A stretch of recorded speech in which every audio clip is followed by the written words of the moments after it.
The country needs to know about it. The planet needs to know about what has taken place. And we've been lied to. I say this over and over. We've all been lied to for a minimum of 6,000 years. We're going to have to step back our thinking here to the people on this planet. Okay. They don't know there's extraterrestrials. Yeah. They don't know that there's not just one of them. Maybe we've got thousands. Maybe we got billions of extraterrestrials. The latest number, just recently, we doubled the number again. We now have 200 trillion galaxies out there. Bobby Ray Inman, was he alive then? I don't even know. He was just a kid then. So he wasn't. But Bobby Ray Inman later on became the number one admiral. Still is. Yeah. But I'm just saying, at 26 years, he ran with the ball. Right. Okay? Yes. He knew what he was talking about. So they watched this event, and they immediately structured and organized this group of people, pulling in all of the top scientists they could pull them in, put them inside a secret area, inside of an aircraft company. He put this organization together, which ended up being a major organization later on studying extraterrestrial and is still studying it. So are you saying that was the beginning of MJ-12? Yeah.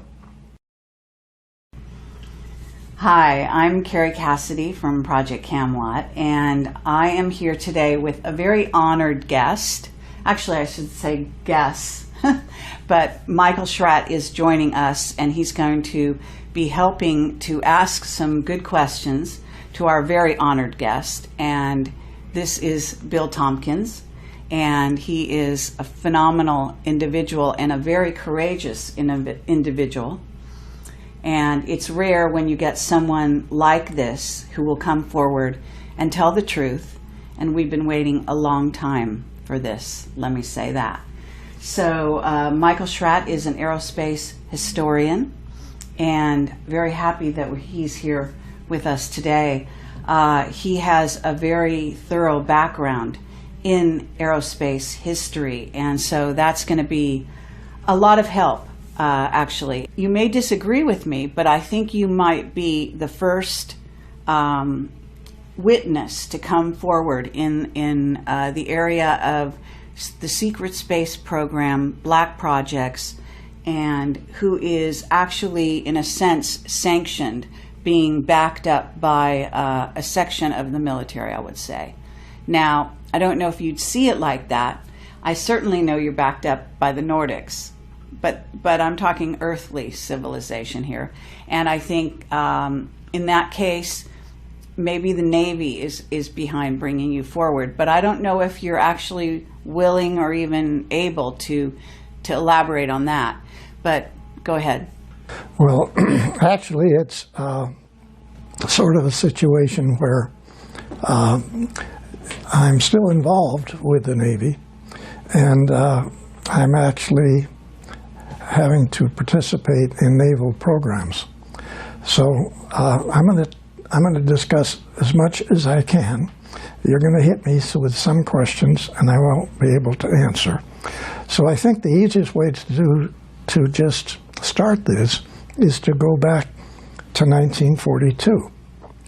Actually, for whatever reason, I was selected by some people in the Navy, Naval Intelligence, to essentially be assigned a program to discuss the U.S. Navy secret space operators who have been operating in Germany, trying to understand the tremendously complicated agreement between the SS and the Draco reptilian group who were assisting Germany.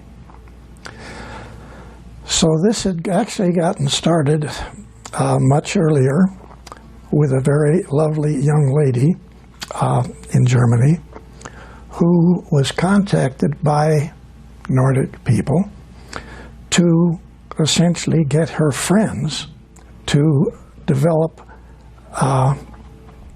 the necessary requirements to build a large space transport, get their friends and the family to join into this, and essentially leave the planet and go to another star's planetary system.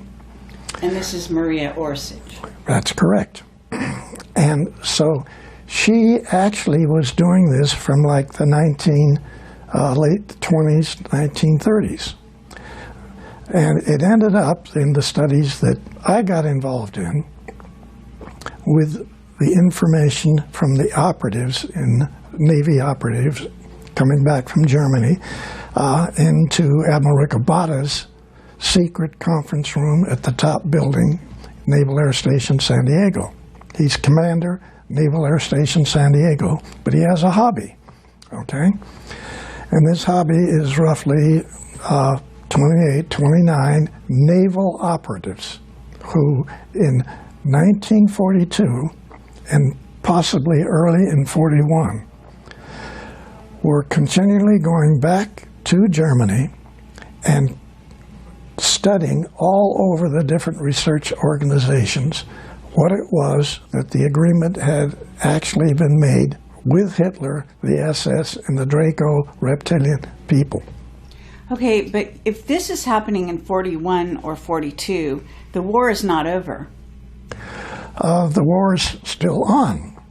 But this young lady that we're talking about had been contacted by Nordic people to help her get an organization together with a great deal of extraterrestrial assistance to design a propulsion system, design a vehicle large enough to carry 40,000, 50,000 people, get in this vehicle and leave the planet.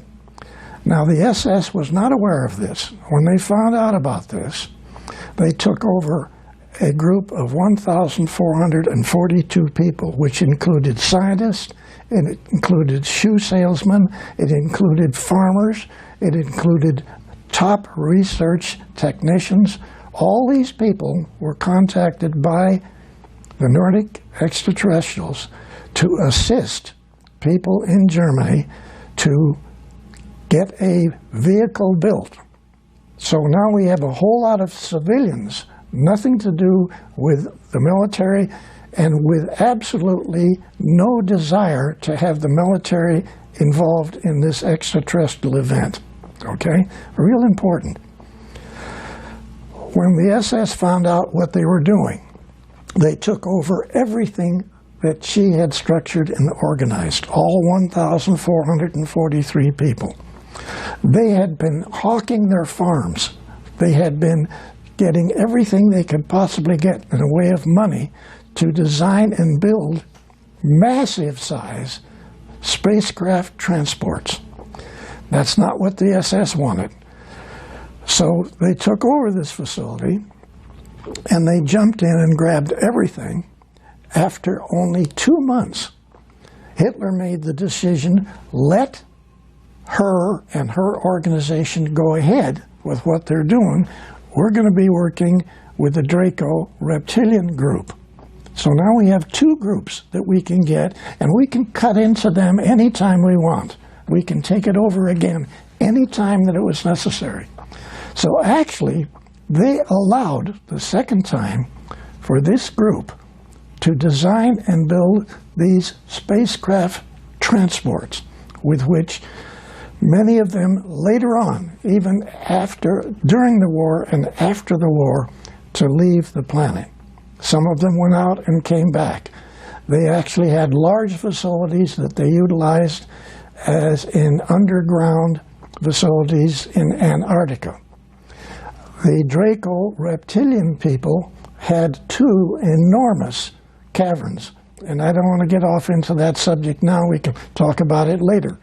But there are caverns all over this planet which different extraterrestrial civilizations have been using, Yes. okay, for thousands of years. Now, back to the SS.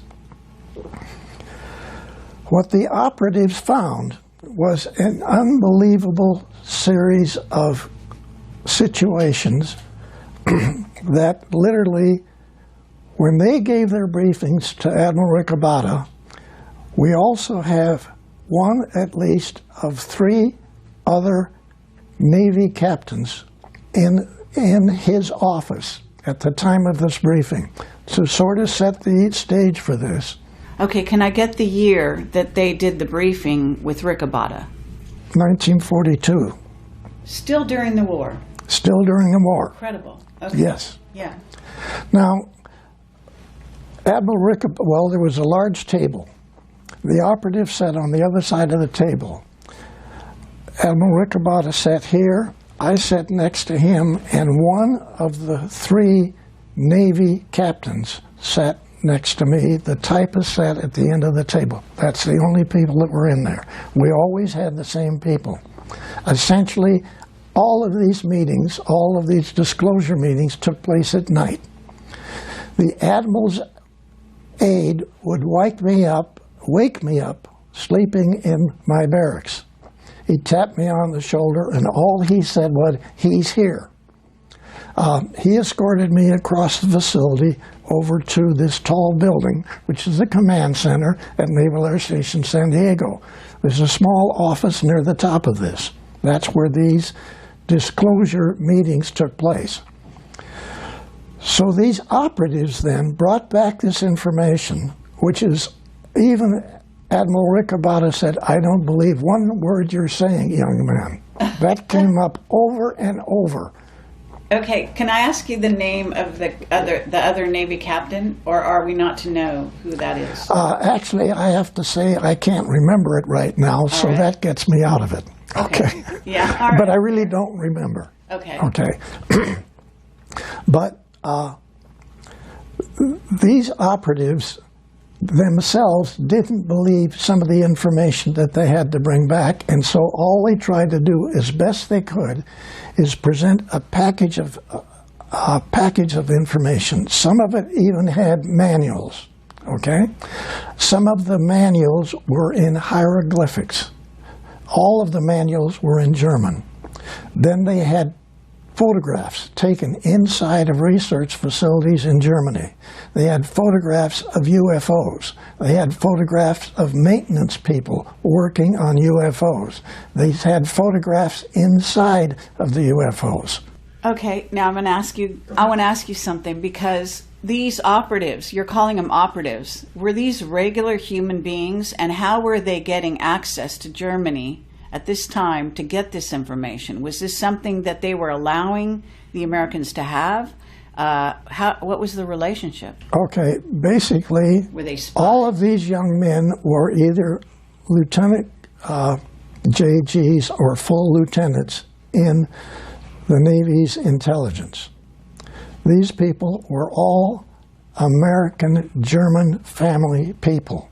All of these fellas knew Germany. They even knew all the accents in different areas in the surrounding countries. These are beautiful guys who were dedicated themselves to be essentially spies for the U.S. Navy. Okay. Now, this was totally unaware with the Air Force. All right. Everything that I'm talking about is on the Navy side of what took place way back then. Right. Okay? So these operatives would bring back photographs of the different vehicles. They would bring back data, sometimes documents, all in German, and or some of it in what was then considered to be the closest thing was to be essentially hieroglyphics that we found later on underneath the pyramids. Okay? So that's the best description I can give you of what some of the data was. Obviously, this was information that was not given to Germany by extraterrestrials using English language, where otherwise many meetings that took place later on with extraterrestrials, they could give you the information in 10 or 20 different languages. But that's not what we got, okay? So they would actually attempt to tell this panel everything that they were able to find and what was most important. And we then would take that information, and I had 11 or 12 young ladies who could take this information, which the first girl typed, run copies of, and then put together different, what they called packages, which essentially were proposals, okay? These proposals then were then to be disseminated around the United States in secret facilities. Now, I want to make one point very clear here. Actually, what was on the Rinse radio program last night was a document that actually was put together later at Douglas, because Douglas got one of these packages. I personally took it to Santa Monica Douglas as one of the first of 4 top, not aerospace, aircraft companies, which became aerospace later on. Remember, everything that we're talking about here, I don't know how to make this clear. You're trying to decipher, you're trying to understand not just other extraterrestrial people information, but everything that you're getting is totally unreal to every single PhD on the planet. I have to say, people don't realize what took place in 1942 in the Naval Air Station at San Diego. This is unbelievable. And it's not just a statement of unbelievable. You couldn't understand it. When the documents were then taken, and I had to use one of the 2 airplanes that Admiral Riccobotta had. He had a twin-engine Lockheed Electra, which we used to fly back in the eastern part of the country to laboratories and naval bases. And then he had a 7-passenger high-wing single-engine plane, which we flew to Douglas and into Lockheed, out on the desert to the Navy facilities out there. So we put together rough information, and I want to try to explain what that information was. All it consisted of was a typed version of what the operative said, copies of that. Okay. Some documents, some photographs, some written notes. Like there might be as many as 30 pages of written notes that the operative would give to the admiral. Okay, now I'm going to stop you there and ask you, Riccobotta and yourself, can we get a little background on why you 2 guys were so instrumental in this process? Now, I know something about you from reading your book, and I want to highly recommend his book. It's fascinating.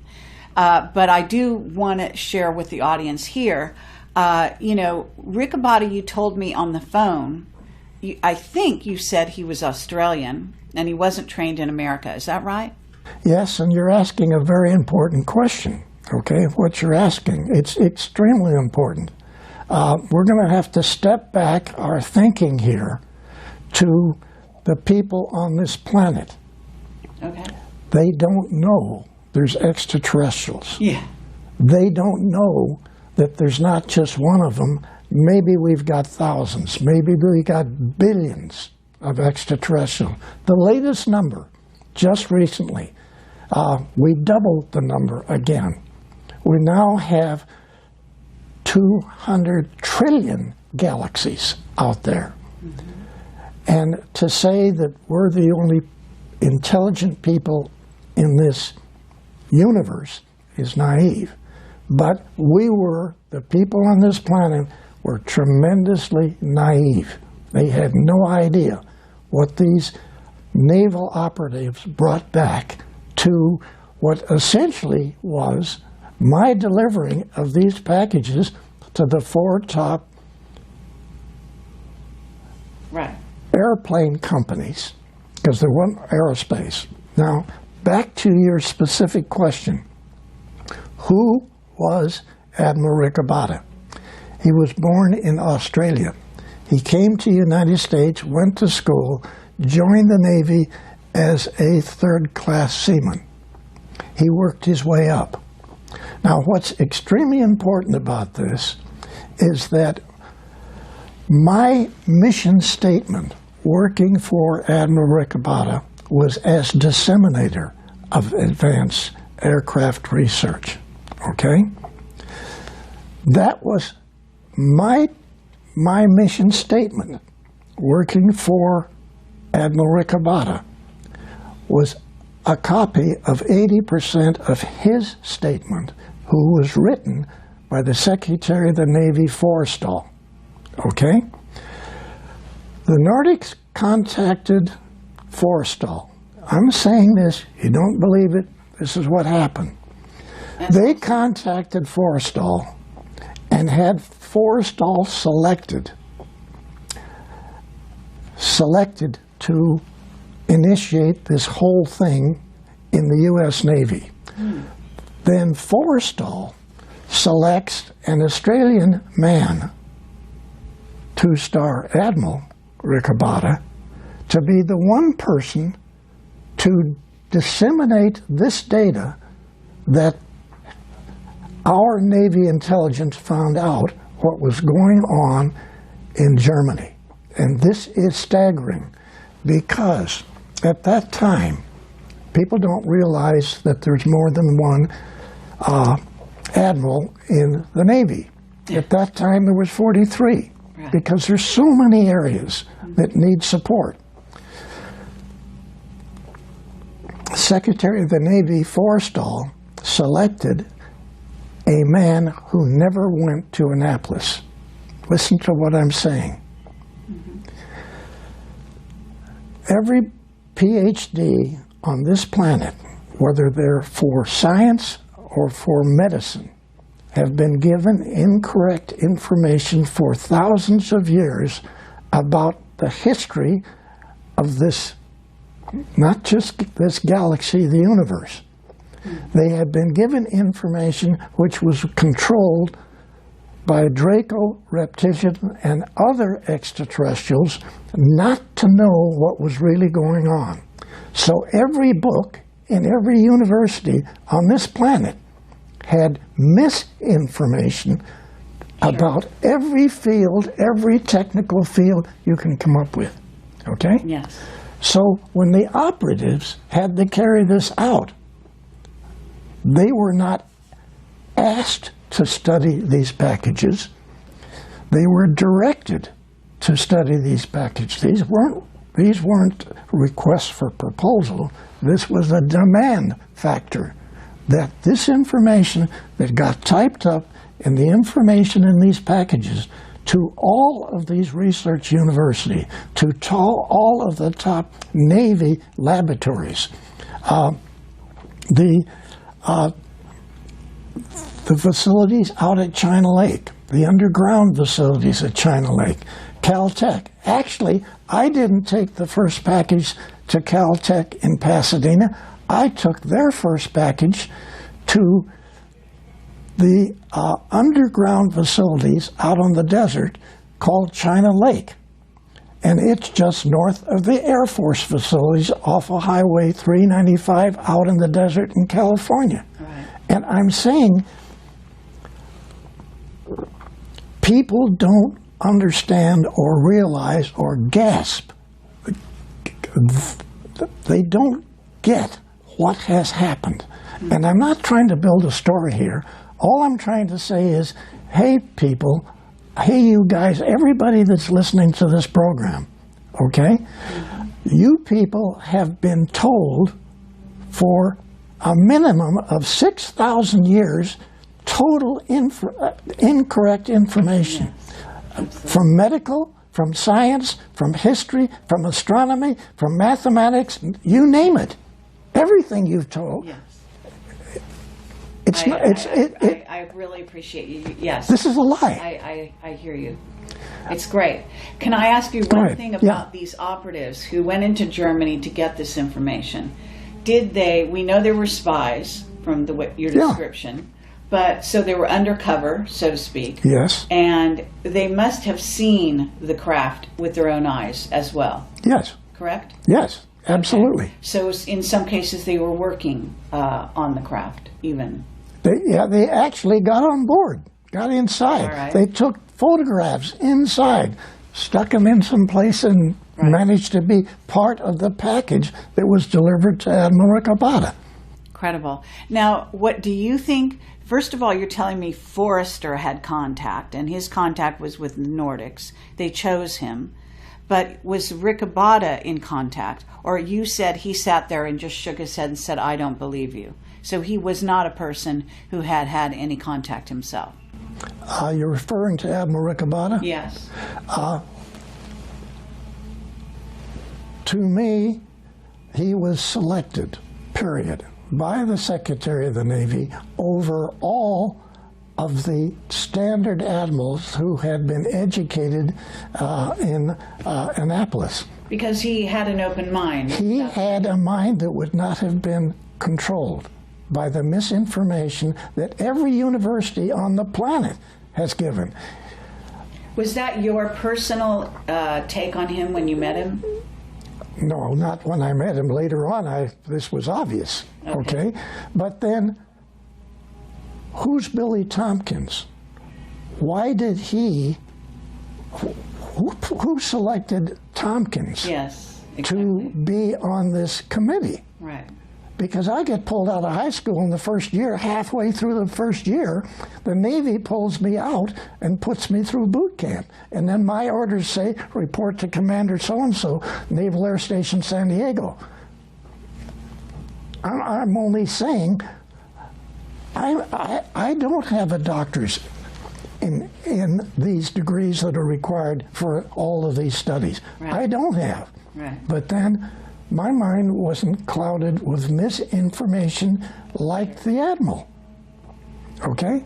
Okay, but to get back to you, and this, we've got this setting of this conference table, and you're sitting next to Ricabada, and eventually you deliver out all these packages around what becomes the secret space program, but the American. And did you take some to Britain? No. I only took facilities to United States secret facilities. All right. Now, right away, I want to hit you with this, and this is important. Okay. Even the document that was on Rinse Radio last night, it's a Douglas document that was put together inside the secret think tank at Douglas, where I went to work many years after the Navy, okay? Because I worked for Northrop and other people. But when I got into Douglas, they put me in this secret think tank. So that document is called, it's a big, thick thing, and it has the Douglas logo on the front of it, and it's called Unconventional Propulsion Schemes, okay? And it doesn't have a confidential stamp on it. It doesn't have a secret stamp on it. Everything that we took, I took. I flew in the airplane, in the Admiral's airplane, to Lockheed, to Naval Air Development Center, Warminster, Pennsylvania. I flew to all the top secret facilities. Not one document that was given had classified in any way given to them. Everybody knew it was way above top secret. Yes. No document was stamped. I hear you. Yeah, and I had heard that on one of the other shows. So the idea being that if it wasn't stamped, people wouldn't notice it. They wouldn't make a big deal of it. Yes. It would just pass through hands. If anyone whose eyes caught sight of that document accidentally, they wouldn't see it, so to speak.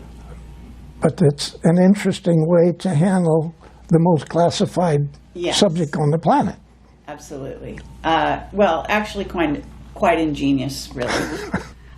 So again, but I want to get back to you because here you are. You're a kid at this point. I mean, right out of high school. I'm 18 now. 18. Okay, so you're 18 years old, but they've chosen you. I assume Forrestal and the Nordics chose you. Did you already have contact with the Nordics before you went into this program? Okay, let's go back to February 1942. Okay? Okay. They call it the Los Angeles sighting. What took place, actually, my mom was back east, and my dad, my brother, and I had rented a large apartment in Long Beach and California. And this was in a large home that had been broken into 4 apartments. So the second floor actually is 30-foot ceilings down below. So the second floor then is real high. Okay. And all the way across the back of this house, it's only 4 blocks from the ocean in Long Beach. All the way across the back is a great big balcony deck. So at about 5:30 in the evening one day in 42, my dad says to my brother and I, who were laying on the floor looking at the newspaper and the magazines, "Get up and come back here to the deck." So we get up and go out to the deck, and here's this spot, a little spot, okay, just above the trees and just above the rooftops, okay, of the houses that prevent us to see the ocean from this area. Okay. So we're standing there looking at this, and all of a sudden, out of this spot of light came a little beam. And it went like that, sort of about that 60 degrees. And we watched that. Then this beam went straight like this, hit the back of the house, lit up all of the trees, lit up the back, the roofs of all the houses, everything was lit up. And we went back, hit the wall, and then forward and grabbed the railing. Okay? It was gone. It was gone. Okay? So we went back, we had dinner, listened to a show on the radio, went to bed. At about 1:30 that night, all of the anti-aircraft guns started firing. We get up, we run outside, and we look at this great big thing. At arm's length, it was that big. It was parked at about 7,000 to 8,000 feet. I'd been a Navy pilot, flew almost everything that the Navy had. I knew what the altitude was. I knew what this thing was. There was 8 searchlights on the bottom of this vehicle. Bang, bang, bang. All these shells were bursting on the bottom of this vehicle on a continuous basis for an hour and 30 minutes. Just parked right there. Now, all around it, above it, different vehicles were coming. This lasted... This is the Battle of L.A. you're describing. This is the Battle of Los Angeles, okay? But at that time, you were still a kid, right? Yeah. So you hadn't been a Navy pilot yet. No. But now, later on, you were able to remember what you saw and know that it was these... I knew what the altitude was. I somehow knew this altitude, okay? Oh, really? Yes. And later on, I did. I flew almost every plane that the Navy had. So the craft that you said because there's a newspaper picture. I don't know if that's really the real thing. The newspaper was not a good demonstration of what took place. All right. Now, what I'm trying to say in evaluating what happened in this sighting,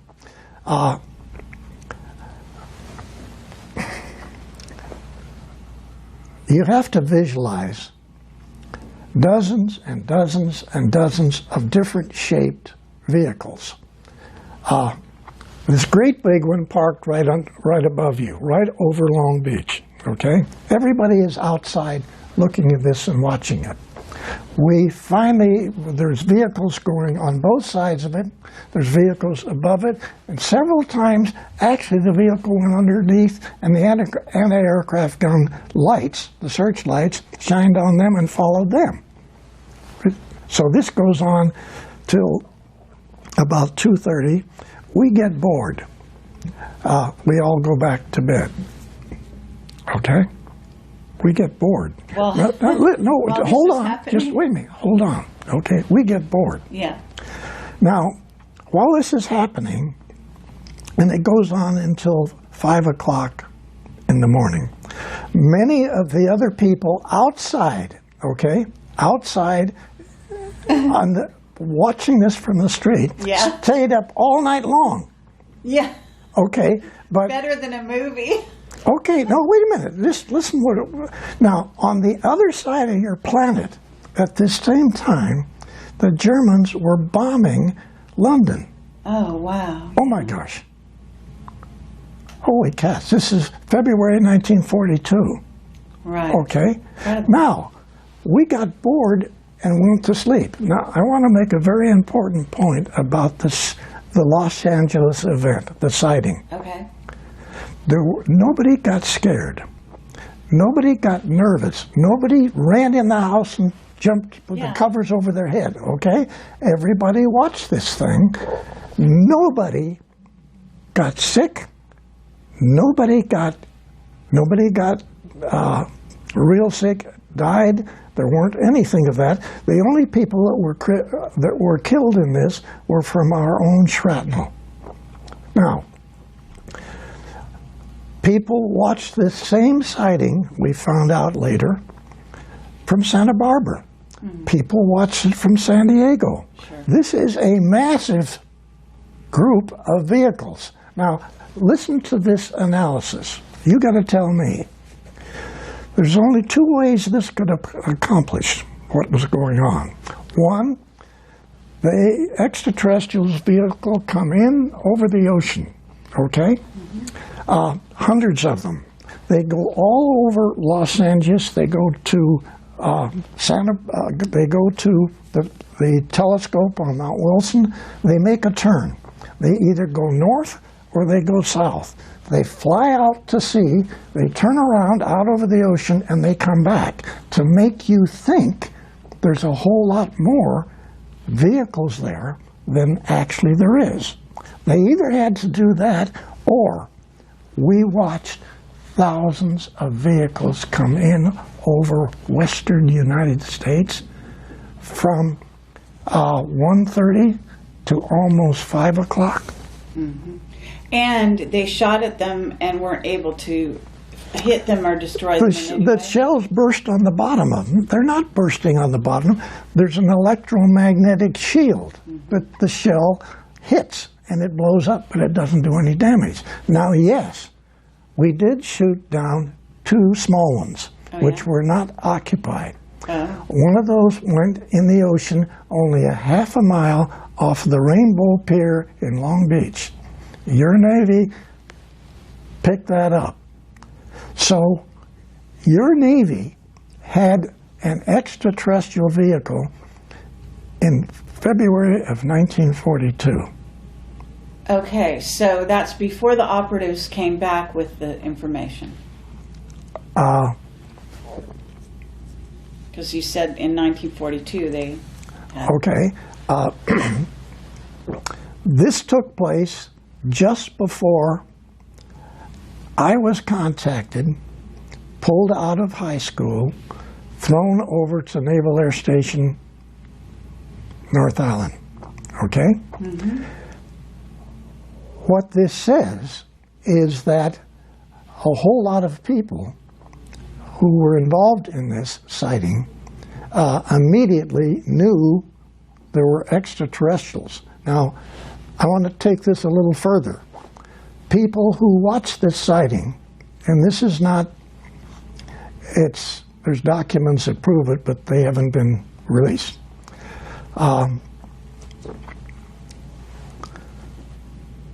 2 Navy admirals, 2 Army Air Corps generals, and an individual whose name is Donald Douglas Sr. Those 5 people were in meetings that evening. They were still in meetings. They watched this whole thing. They watched everything. And bang, extraterrestrials. No cover-up. They're real, okay? So those fellows got together. Okay. Just a second.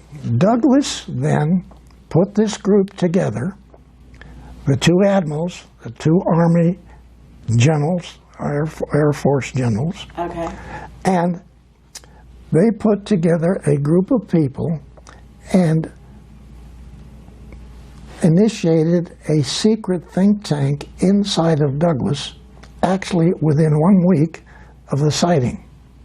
Yeah, that's fabulous.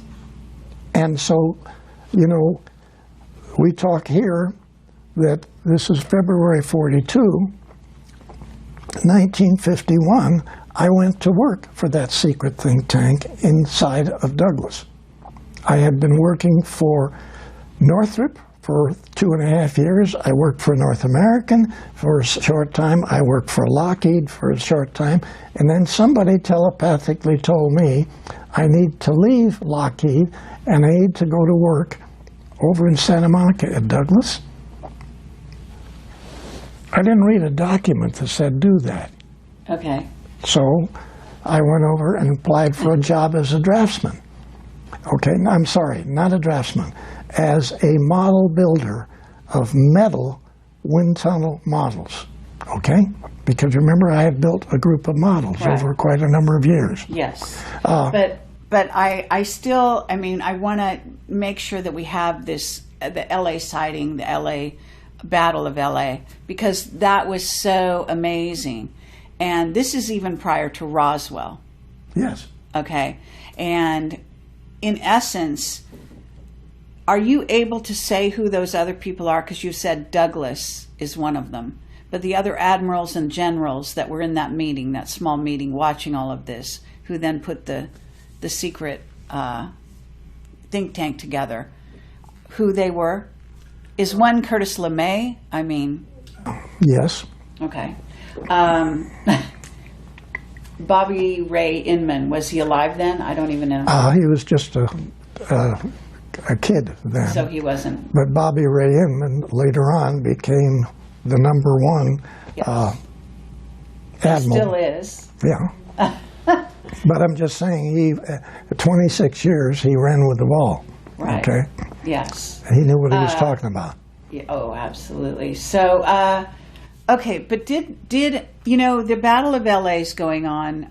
But at the same time, did any of the ETs in that craft? I mean, and do you know which ETs were doing this? Was it the Nordics? Did any of them, you know, teleport down to meet anybody? Was there any reported encounters during let's go back. hours? Let's go back to Douglas Sr., 2 Navy admirals and 2 Army Air Corps generals in a meeting.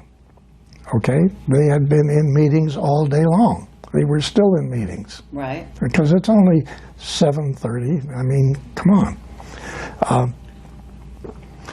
So they watched this event, and they immediately structured and organized this group of people, pulling in all of the top scientists they could pull them in, put them inside a secret area, inside of an aircraft company.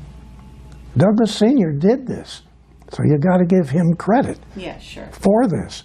Now later on, we had a lot of problem with his son in there because he didn't know what was going on. But Sr. was brilliant.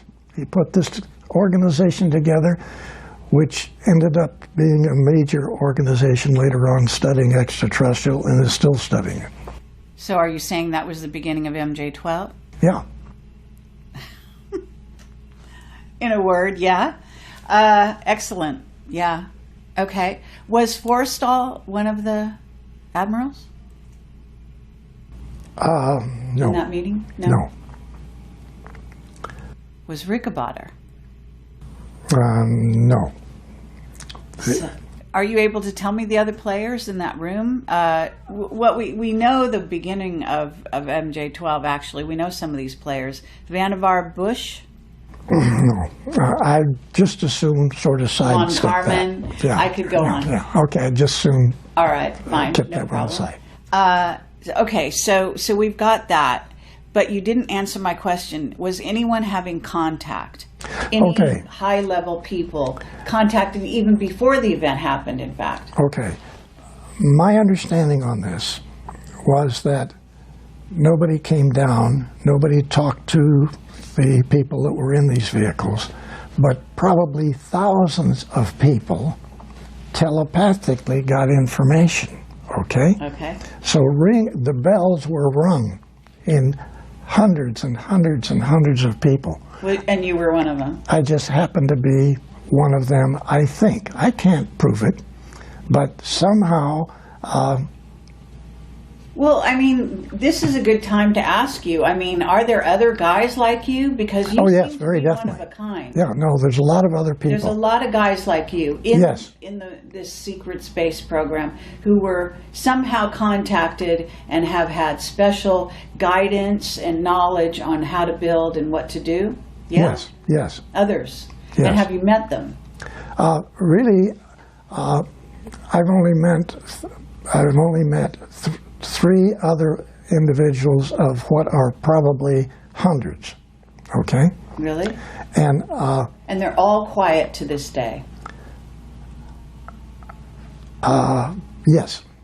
Now, I think one of the thrusts that you probably have, and that many people now are hoping that the disclosure information will get these people to come out and talk about their involvement. Sure. Okay? Right. That's what collectively we're all trying to do. Mm-hmm. Because there's many areas that I don't know about and that I was not involved in, which are extremely important. And those people working in this subject know this. And they're not just aerospace engineers. These are top physicists in universities, okay? Okay. And they're top designers in aerospace companies. And they've had the information put in their head too. But for whatever reason, almost everybody that knows the information has been in some way put in a position that either their family has been threatened, they have been threatened, and they don't want to talk. And Okay, well then before we go on, why are you able to come forward? Okay, Who gave you the green light? okay. I can't answer that. All I can say is that the easiest way for me to say what I'm saying is my association with three Nordic people in Douglas on the Apollo program. Okay? I worked with these guys, two young ladies and two really good-looking Nordic guy. All right. And so working with the three of them for 3.5 years on the Apollo program, who all three denied that they were Nordics. But everybody that was anybody in engineering knew they were. Okay? I never said they were. They never said they were. But if you can just try to visualize, I had 170 top engineers on the Apollo program working for me, okay? I was engineering section chief at Douglas. I had, I guess, worked my way up.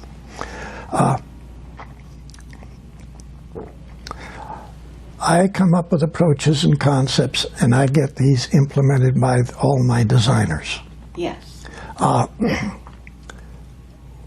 Where did some of my ideas come from? I have this very nice-looking young lady who never stops kidding. It's fun to go to work. Mm-hmm. She never stops kidding. She's always sticking it in and turning it. And not just that, but she's always stuffing things in my head. Mm-hmm.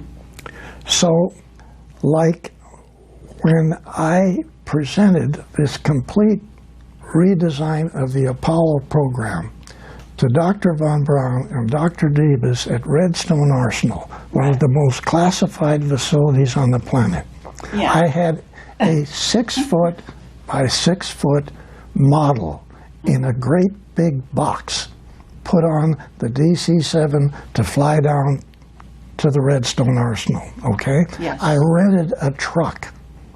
There weren't inside or closed trucks available. The only one that they had just board sides on it. So here is this great big gray box that could be a nuclear bomb. I drive this thing, and I've never driven the gears on this in my life. I'm in a 3-piece business suit. I'm driving this truck with this bomb box and you in the just back. Drive it onto the base or something, and right? Wait just a second. Now, my secretary had told me before I left, I've typed you an authorization as an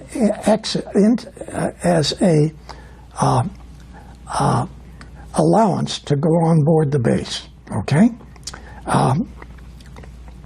You're never going to use it, okay? I said, you're gonna get on base and you're not going to have anybody bother you, okay? So yes, I'm driving this truck a long straight road to get to the gates of the base. And she said, I told you before, Billy, telepathically, I'm driving the truck, just keep going. So the gates open, okay? So great. Now, off on the right hand, wait a minute. Great movie. Yeah, okay. Off on the right-hand side is this massive parking area for all of these trucks, all of the people to get on base, go through the security checks.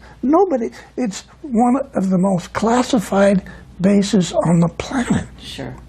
And the doors open, the gate opens, and none of the 4 police guards at the office, they didn't pick up their rifles and come out and start shooting. Nobody did. The rifles just stayed by the front door where they stood. But is this Nordic mind control? Yes. Is it? Yes. Okay. So what are you telling me? You're here because of Nordic mind control today?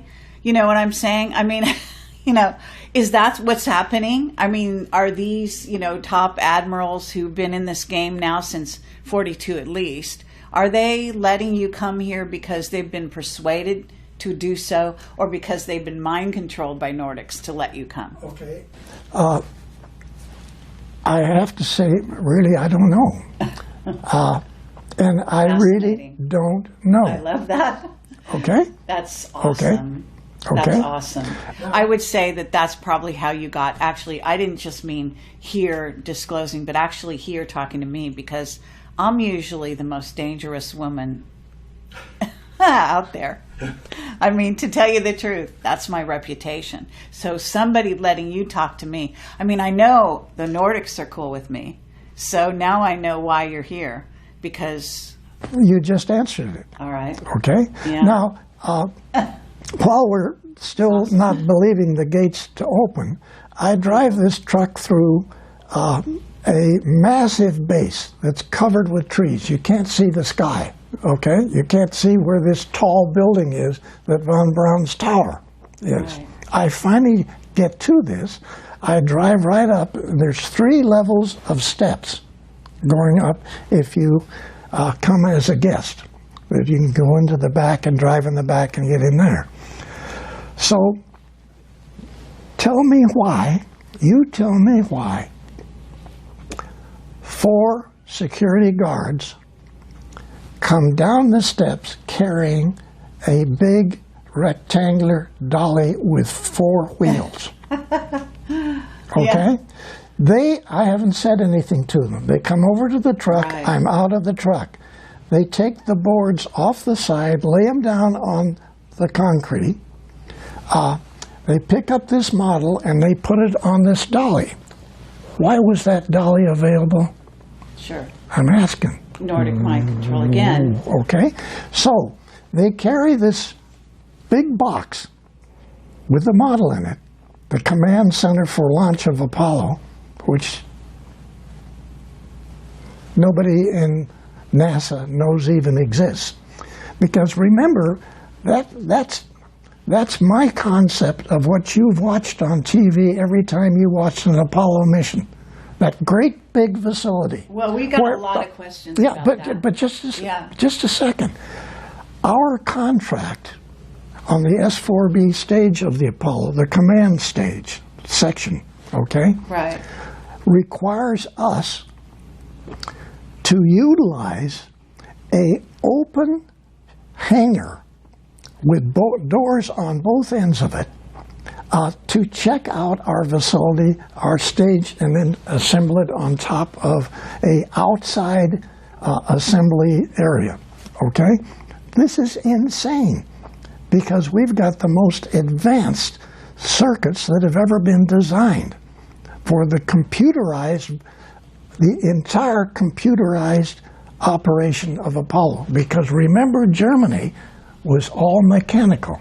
They did not use computers.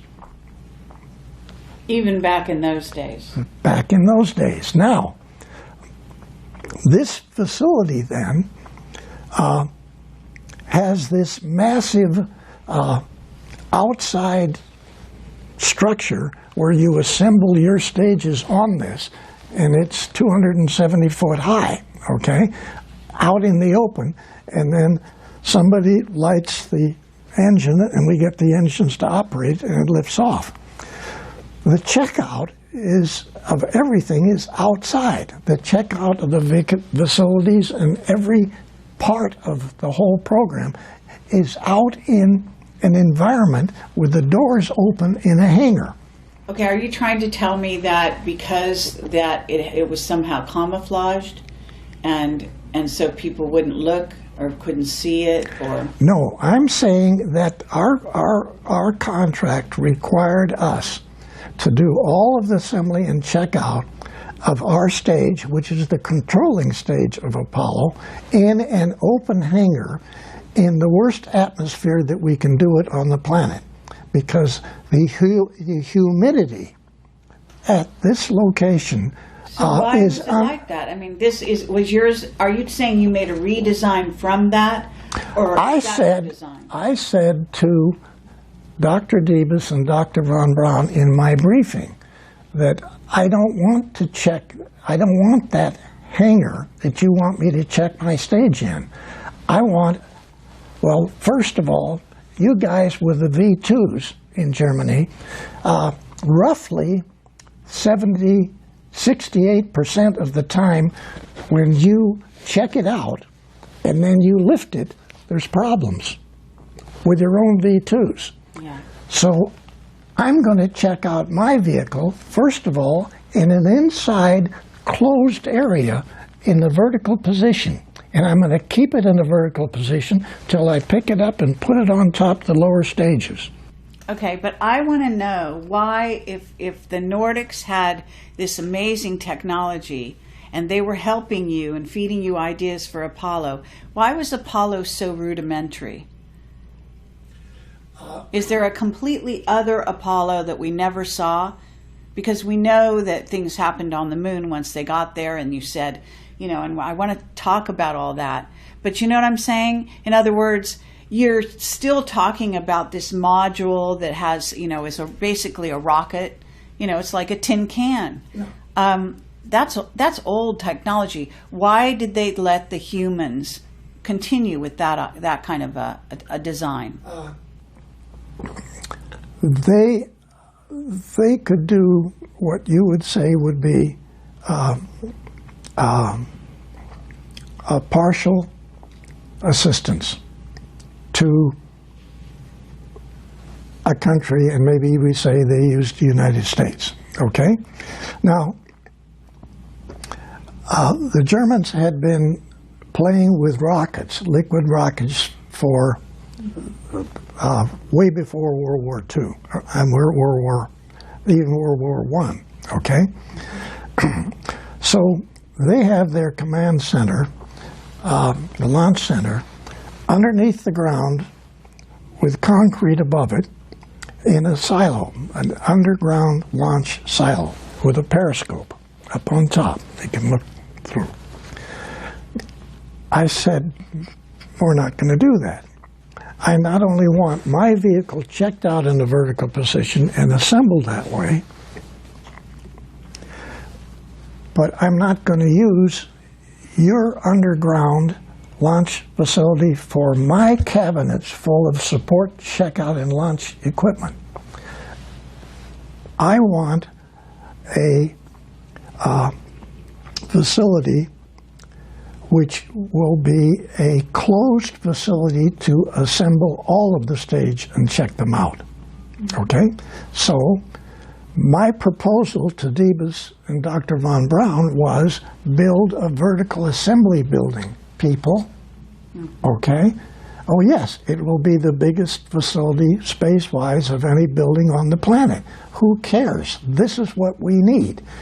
I got from checking out the German V2s in Germany in a horizontal to a vertical and then encased in a white room. And actually, my proposal was a white room atmosphere. Right. Air-conditioned atmosphere. Because we were playing with advanced circuits and rocketry and communication systems that nobody had ever done. So the chance for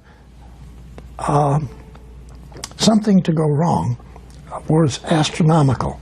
And what I presented to Debus and von Braun was not just buildings, completely changed the whole checkout and launch at the Cape for production launches to the moon. Okay? So if you remember in that book, Selected by Extraterrestrials, there's a drawing in there that shows Cape Kennedy, Complex 39, and then a whole bunch of complexes all the way down this side for Launch Complex 39s, and then circles down here for these massive truck facilities to haul up all the equipment to build a 10,000-man naval base on the moon underground. Okay, yes, but did this get built the way you wanted it to? It finally did, yes. Really? The facility got built exactly the way the four major changes to the Apollo program came out of 170 guys in a engineering area called Launch Complex 39, which we designed at Douglas. Okay? Okay, but you're still not, you didn't answer my question about the technology. So you're basically saying, because this is interesting, you're saying that the Nordics have some limitations in the way they help, in the way they interfere with planet Earth. Is that what you're kind of getting at? Okay, you're getting complicated, your questions, but we have to step way back. Again, not really understood by the public, okay? Yes, there are Federation facilities out in the galaxy where other extraterrestrials get together, and there's many different missions for many different types of programs. But we'll talk about one of them, which cruises the galaxy and it has as many as 30 different extraterrestrial civilization people on board. It looks like the moon, okay? But it's a planet. I mean, it's not a planet, it's a vehicle. Right. Okay. So this cruises the galaxy. Is it a Dyson sphere or not? The what? Is it called a Dyson sphere? That's one term, but actually, we're getting more complicated. I need to answer your question. When we got to the moon, we found out a lot of surprises, okay? The Draco reptilians were already there. And we knew because we had probes when we went, non-manned probes that we sent around the moon. So we knew there were facility on the backside. We knew a whole lot that people didn't talk about. But we were in a position where this moon is not a moon, okay? It's not your moon in the first place. Actually, this is not your planet. This is their laboratory, okay? Right. Okay, the Dracos, you mean, or the reptilians? Draco reptilian / reptilian. And I'm going to ask you what they all look like and all that, at some point. Okay. Because I know. Okay, let's get to when it was. Was it Neil Armstrong landed on the moon, and he said that thing that you heard him say, and Michael wants to get real specific about this. So basically, there were 7 huge craft there, and you said on one of the shows out there, you said that the reptilians actually showed up beneath their craft, and they gave the finger. Okay, they were parked around the side of the crater. Yeah. Okay, they were not parked on it; they were floating above it. Okay, yeah. So there were hundreds of these 9-foot reptilian guys standing with their legs. Hundreds. Yeah, they were all the way across underneath their vehicles. Okay, standing so on the 9 crater. feet, and what do they look like?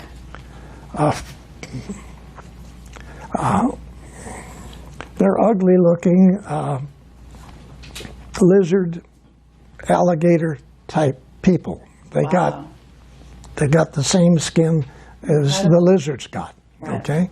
And terrible looking faces. But then they have the ability to shift and look like a human. All of them do, okay? Okay, do you think Von Braun was a reptilian? No. You really don't? No. Okay. Your president, yes. Oh, which one? George Bush Sr.? Yes. Yeah. Sure. And Bill Clinton and this guy you got got rid of. Yeah. Yeah. They all were. Right. Okay. So, and they all have this ability to make themselves look like real good-looking people. And you're saying Trump isn't one? No, he's not. Okay. Well, that's a relief. And and he knows more about this subject than people realize. Oh, okay. Excellent.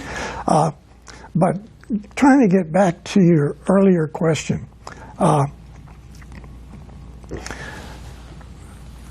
these groups of extraterrestrials who work together but are at war with other extraterrestrials, okay, have these vehicles that look like a planet.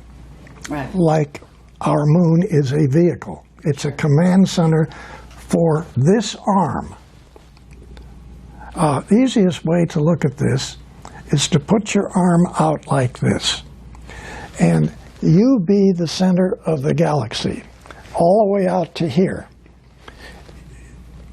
There's 4 arms on our galaxy. One of those arms has a place here which is called planet Earth. You're not downtown where all the action is in the galaxy. You're out here. You're in the area which galaxies, as they rotate, throw off. Okay? So you're sitting here on the tip, near the tip of the Milky Way galaxy, you, Earth. okay? And what you need to do is visualize you are not Earth people, okay? You are extraterrestrials, nice guys out there. So you know that this little planet is going to get thrown off, maybe not take a couple of weeks yet, but eventually it's going to get thrown off. So that's why this is happening. This is why this is happening. Okay? And 2,000 years from now, we'll probably be picked up with another galaxy. We're just floating out there. And this goes back to the problem that we had before about the number of years that you can live. We'll talk about that later. But back to these command centers which operate throughout the galaxy to monitor bad guys and attempt to get them to back off. So isn't Phobos one of them? Yes. Okay. And so essentially we have nice guys in there and even some bad people in the same vehicle. And they discuss wars and disagreements and this sort of thing. But back in their own planetary part of the galaxy, they may be at war with two of the same guys that are in this together. So this is like a center of information, sort of like a group of people who are trying to get along for certain specifications or certain events. Those guys control your planet, your moon, because your moon is a command center for this region of the galaxy, not just the solar system. That's small potatoes, okay? The thing that's sitting right in here, which is you call your moon, okay, is a massive control center for this whole part of the Milky Way galaxy. Okay, wow.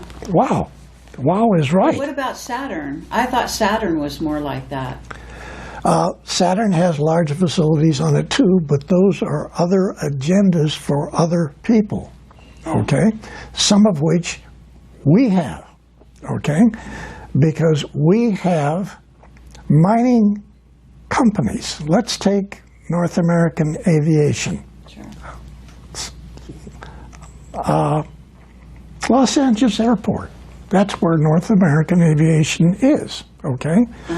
And you've seen on my block diagrams that are in my book what systems engineering really is, what controls the secret think tanks, okay? Instead of a book or a document to do this, I came up with block diagrams. We have to have one of those. We're going to need one of these, and we're going to need this for just the start of the program. As we get into this, we're going to change the phases of it into 4 different phases: concept phase, definition phase, acquisition phase, and operational phase. So now that's a 10-foot long piece of paper that's a foot high, and it has every single block diagrams that are required to initiate that space program. Okay? Every single one is in there. So those documents then are used in different manners to develop ICBMs. So I came up with a concept for really space concept. The military then used those for development of ICBMs and other weapon systems. The initiation of that is to understand our position on our association with extraterrestrials. That's what the block diagram is for. All these events that have to take place to interface with extraterrestrials. What do you mean? Okay, that's very complex, what you just said. It is very complicated. So you're talking about yourself having a diagram, having been the person who creates a diagram that the entire sort of maybe all the militaries are going to follow, that's going to diagram out our relationships with these with the rest of the Yeah, ET we've races? used what turned out later to be a standard requirement, this block diagram thing, for every weapon system that any of the military has, whether it's Air Force, Navy, Marines, doesn't make any difference. Your company designing whatever, go back to the Pentagon and you propose a weapon system. You're going to have to be, if you get that proposal, you're going to have to be controlled by this 375 document, which I came up with for the Apollo program, and I submitted that to Von Braun, and that was one of the 4 programs of changing the entire NASA program. Okay, so the first use of this was for ICBMs. I took that system and defined the entire Apollo program and the missions, because they had several missions.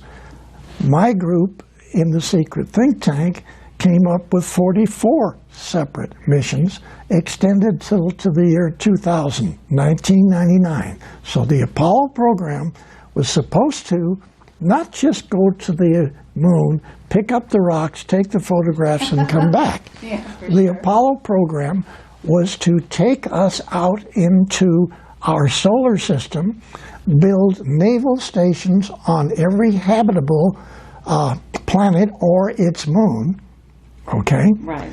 And then the next phase was to go to the 12 closest stars, Alpha Centauri being the first, put naval stations, bases on all of its planets, except we stopped that one because it had 2 suns and the radiation factor was not, we couldn't do it. But 11 other stars, the 11 closest stars to you, okay? And you're saying it's been done? And I'm saying that's what we plan on doing. Okay, you planned starting with Apollo, and you That planned is up the to Apollo mission. 1999. No, This was that is the Apollo Oh, mission. that's just Apollo. Okay. Did it happen? No. It got stopped, right? Yeah.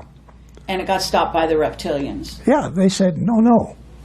Okay, now this diagram that you're saying, this block diagram that is the militaries are all following, it basically is, in a sense, your design initially. It came through you, but it must have been downloaded to you somehow from the Nordics, saying what Earth people were going to be allowed to do. Is that what it's saying? Okay. What kind of weapons they could or couldn't build? It was not for weapons. It was for us, and actually that's in my book. Right. It was for us to go out into the galaxy. Everything that's necessary to build a transport or a vehicle. Go out in the galaxy, have communications with other extraterrestrials out there, and set up businesses with them. Right. Maybe we could mine stuff for them. Maybe we had certain materials they don't have. We could market these. Okay. They may have things that we want to buy. Set up communications with other civilization people out in the galaxy. That's what the first block diagram was for, and that's what the mission was to have originally been, what we recommended. Okay? Yeah. Now, yes, Nordics put that stuff in Billy Tompkins' mind, and he runs with this ball. Okay? But you've got it in the book. I mean, that's what our thrust was. It was not military. Then the military picks up this document, and they run with that of every military program anybody wants. Okay, but when you say the military picked it up, I mean, here you are kind of almost embedded in the military. You're dealing with von Braun and Diebus. Now, they're Germans. Yeah. Okay? So there is some kind of interaction going on between still Germany, the U.S., and then Project Paperclip. Yeah, bringing right. over all the Nazi scientists. Yes. And at some point, we're being infiltrated. It's clear in your book that you, and especially your close friend, that you worked with a lot, you used to talk in the dialogue of the book. You're always saying someone is interfering, someone is on a higher level trying to manage this situation. Implement the situation. Okay. So you're having both white hat guys out there, okay, and we got black hat guys out there. And they're both influencing us. And they still are. They have their agendas. And they still are, yes? Yes. Yeah. As we're talking, they're still doing this. Yes. Okay? It hasn't stopped. Okay, before we continue, and I want to take a short break, I'd let you drink some water. I don't want to leave this subject where Michael can ask his question, that he has, make sure that he got his question answered about, again, back to Neil Armstrong on the moon and the 7 huge craft and all the reptilians standing there. You wanted to ask a question. Yeah. So. I just wanted to back up for just a quick second. When Bill talks about classified documents not being stamped, that's absolutely correct, because that is the procedure that Kelly Johnson followed at the Skunk Works in Burbank. When they were doing the F-80, the U-2 spy plane, the A-12, and the SR-71, none of those documents were stamped top secret. That was per Kelly Johnson, so you're absolutely correct about that. Crazy, but yes, you're right. Yeah. So, Bill, are we to believe then that you are the genesis of the vehicle assembly building at the Kennedy Space Center? You're the genesis for that idea? Yeah, but that actually is for the NOVA program. Okay. Okay, NOVA vehicles. In the book, I think there's 7 of them in the one picture. You see 7 different types of NOVAs. You see the Apollo vehicle, it's over in the corner, it's a little tiny thing. Then you see these great big things that are 10 times the size of Apollos. Okay, those are all trucks. They're trucks to haul up boring machines for the moon, to bore into the moon, to find areas where we can do our construction of a 10,000-man naval operation and research base on the moon. That's what our Apollo program first phase is. Not just go to the moon and pick up the rocks. We were going to the moon to a program that actually operated, this is 1963, it was operational till 1999. Okay, the moon, the Apollo moon program.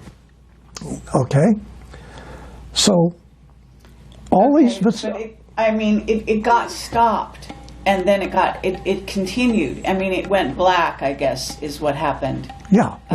But do you want some water? Yeah. Does anyone else want to take a short break? The point I'm trying to get to is here that Northrop borrowed a bunch of money and bought TRW Space Systems, the #1 think tank on your planet. Who gave you the green light? I can't answer that. All I can say is that the easiest way for me to say what I'm saying is my association with 3 Nordic people in Douglas on the Apollo program. During World War II, Germany was taking extraterrestrial information and putting in production 12, 14 different extraterrestrial type vehicles. They're manufacturing them using slave labor. Almost 90% of that was taken out of Germany before the war even stopped. It was taken to Antarctica and is still operating there today. That there are some positive artificial intelligence out there, but that we do have incoming races of beings that are actually artificially intelligent, you know. Yeah, you can't even see them. Then they put the American flag up, okay? And then they start walking around taking their pictures. And all around the edge of the crater are all these great big things, which so are his statement, Armstrong. Sir, you've got to see these. They're massive. They're threatening. They're threatening us. So, what I want to say again is you're saying everything was planned to 1999, and basically we were stopped at a certain point, and that's a very, crisis point in your book, which is very exciting, but at the same time very disappointing to hear. So it's not surprising, because in a sense the general public certainly thinks we never went back to the moon. That's what they had in their minds. Now I don't believe that. So it went black in essence. Yes. And this gets into a whole nother area, but I'm going to ask you my question in a minute. So Michael, you were just about to tell him in answer to his question, right? We were talking about that. I also wanted to discuss, Bill, have you ever got a chance to meet Ben Rich? No. You didn't? No, okay. I didn't. I wish I had. Okay. Because these beautiful people. Do you think that Donald Douglas Sr. consulted with Kelly Johnson and secrets were traded? Do you think that's something that... No question. No question. No question. Can you drill down on that a little bit?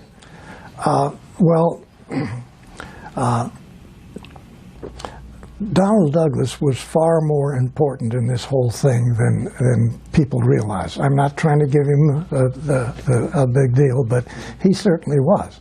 And so he, for instance, knew Northrop. And I want to sort of level out on Northrop, because remember, TRW systems that came on after all of this early program things, TRW came out of the Douglas think tank. That's where it came from. And so TRW then had what constituted, I worked there for a number of years, they had unlimited funds to literally study anything, okay, any subject you want. So the TRW staff, the president, and many of the top engineers were in the Douglas secret think tank before. And so not only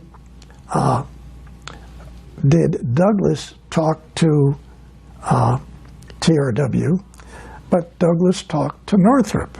Douglas talked to Lockheed. These fellows were not exchanging information because they were competition with each other. But at a technical level, they talked together.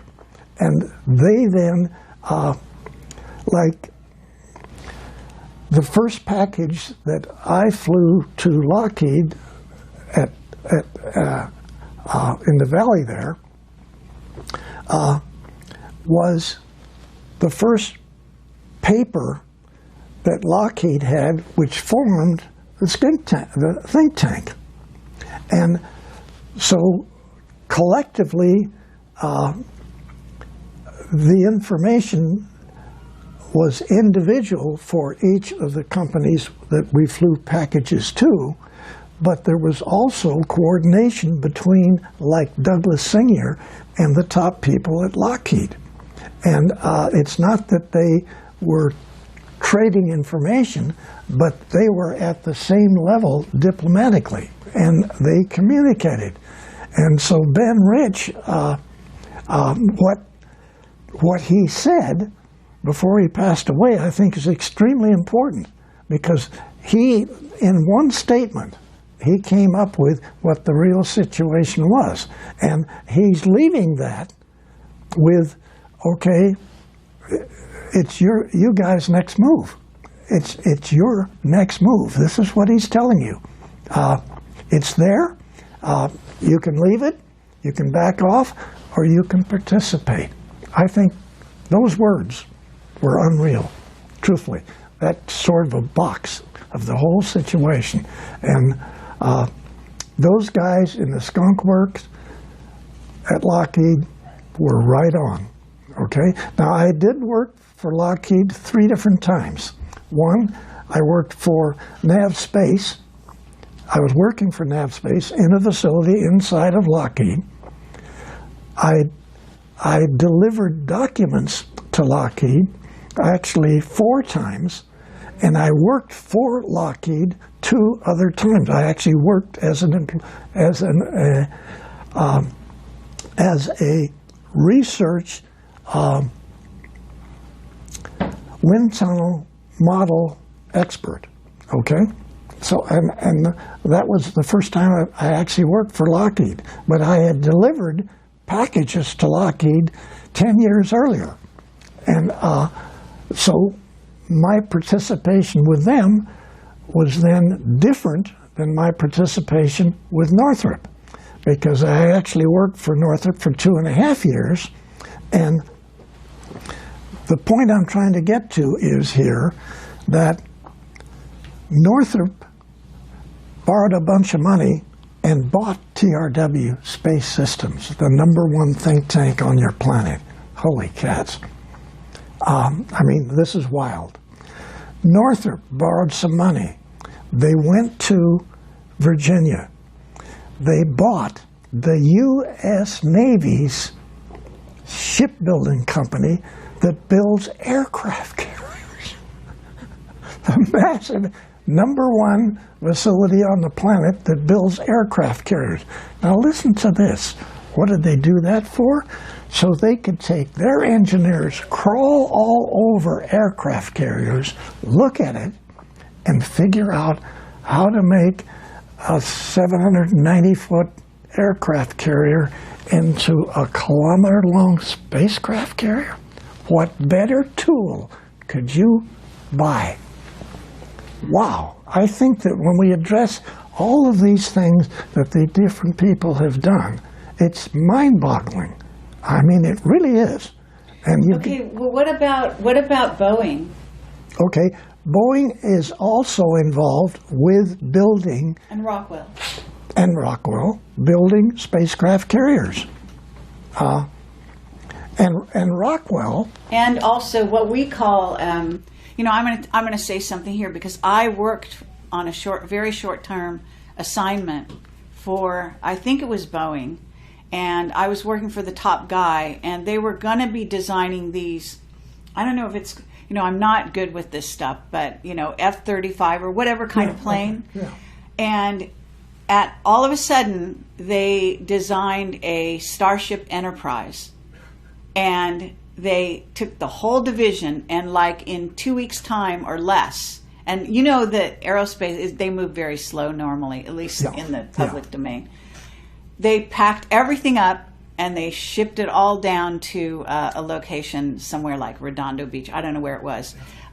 Further south, like maybe even further south than Redondo Beach. And they took some of the employees, and I don't know about all, but I mean, it happened so quickly, but I was working for the top guy, so I know that that's what they went to build.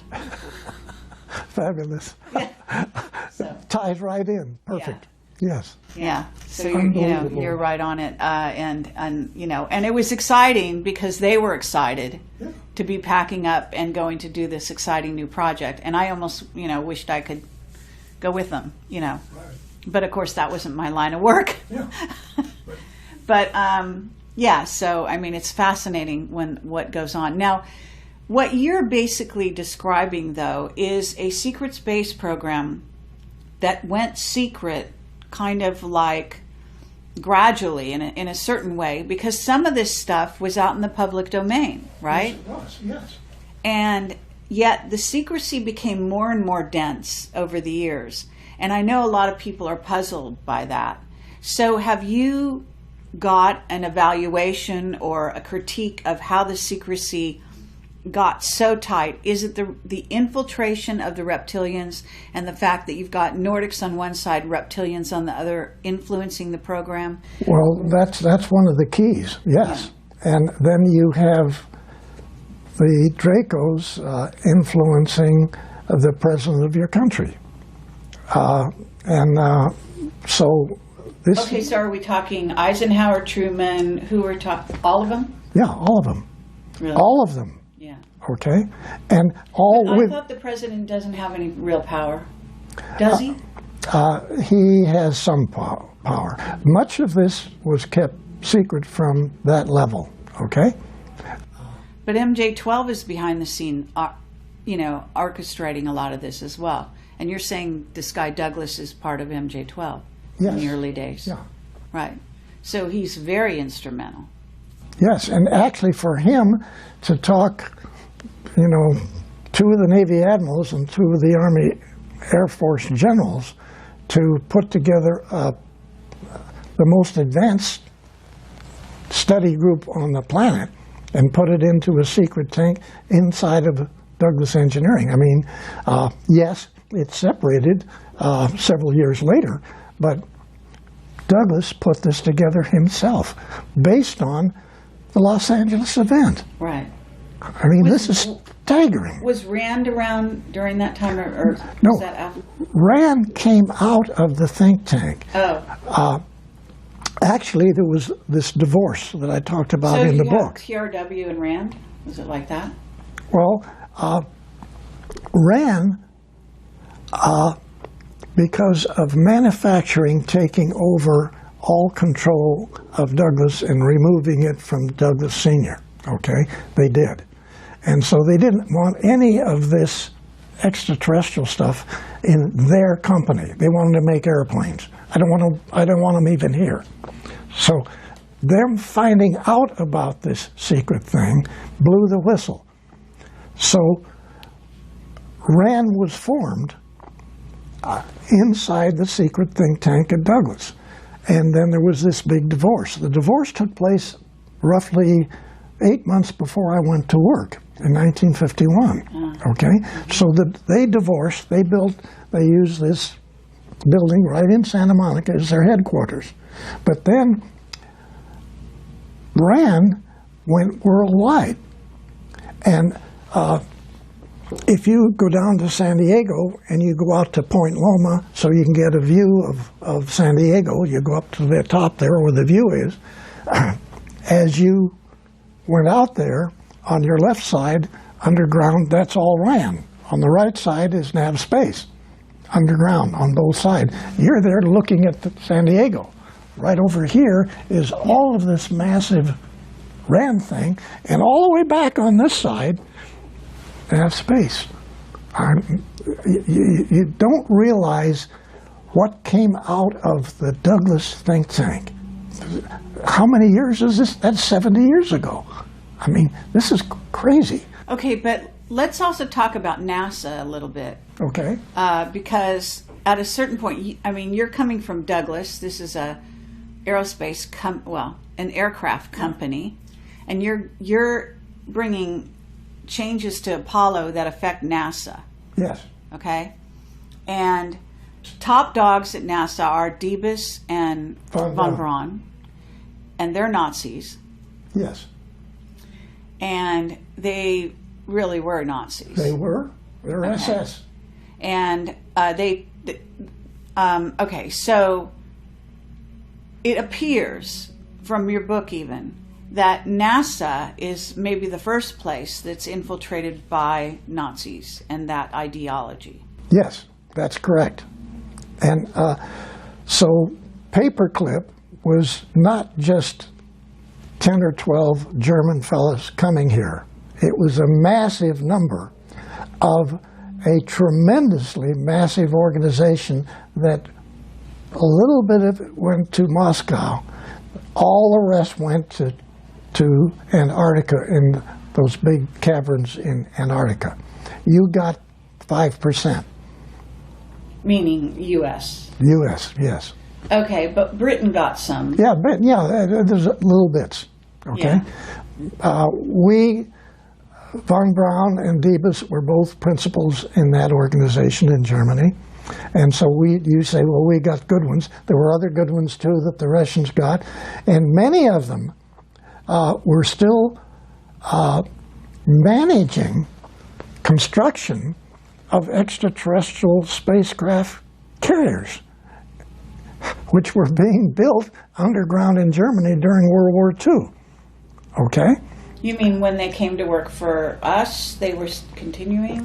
No, during World War II, Germany was taking extraterrestrial information and putting in production 20 12, 14 different extraterrestrial type vehicles. They're manufacturing them using slave labor. Almost 90% of that was taken out of Germany before the war even stopped. It was taken to Antarctica and is still operating there today. Right. New Berlin. Yeah. Yeah. Unbelievable. Right. Unbelievable. So is that why John Kerry went down to to Antarctica while we had a presidential election being held? Okay. Okay. Well, I have whistleblowers who've talked about Antarctica, and I've released information about this. Now, I'm not a whistleblower, okay? I am simply an individual You're who has sanctioned been by the military. That's a whole different ballgame. Okay. All right. You're coming from a completely different angle. Most of the people that I deal with have worked in above block top secret. Okay, I may even have worked with you or near you, but they have come out of the organization. Then they start talking. In some cases, violating their security agreements. Okay, I don't know what that's all about, but I am just trying to put it aside. I understand, but this is a radical change for the military to be actually bringing one of their own forward in this way. And I wonder if your enthusiasm is going to be catching? Are there going to be others like you? This is what we're hoping will take place. That's what I'm hoping will take place, because the public needs to know about this. The country needs to know about it. The planet needs to know about what has taken place. And we've been lied to. I say this over and over. We've all been lied to for a minimum of 6,000 years. Every country, every European country, every Asian country. Okay, but let's get into, and I apologize to you, but this is so important. Why do we need to know now? Because I get the feeling that you're actually coming forward at a critical time because of something coming.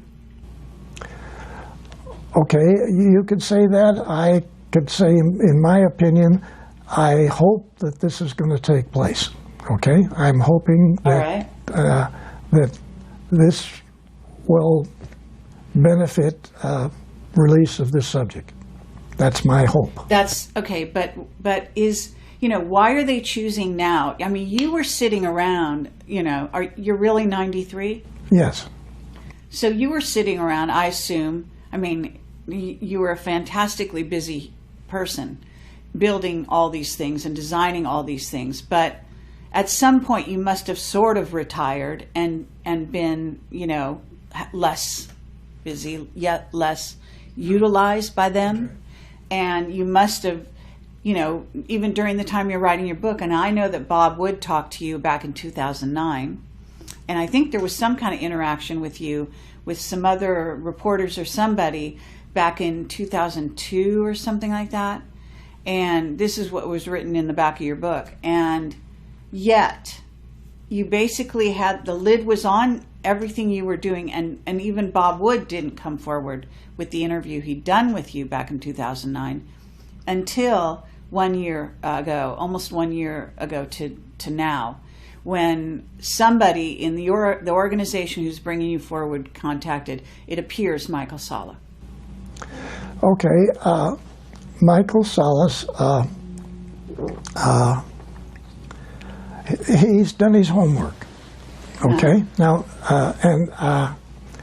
he's a nice guy too, but Sure. Through freedom of information, unlike many people, he has taken the time and taken all the hits of not releasing the information, okay?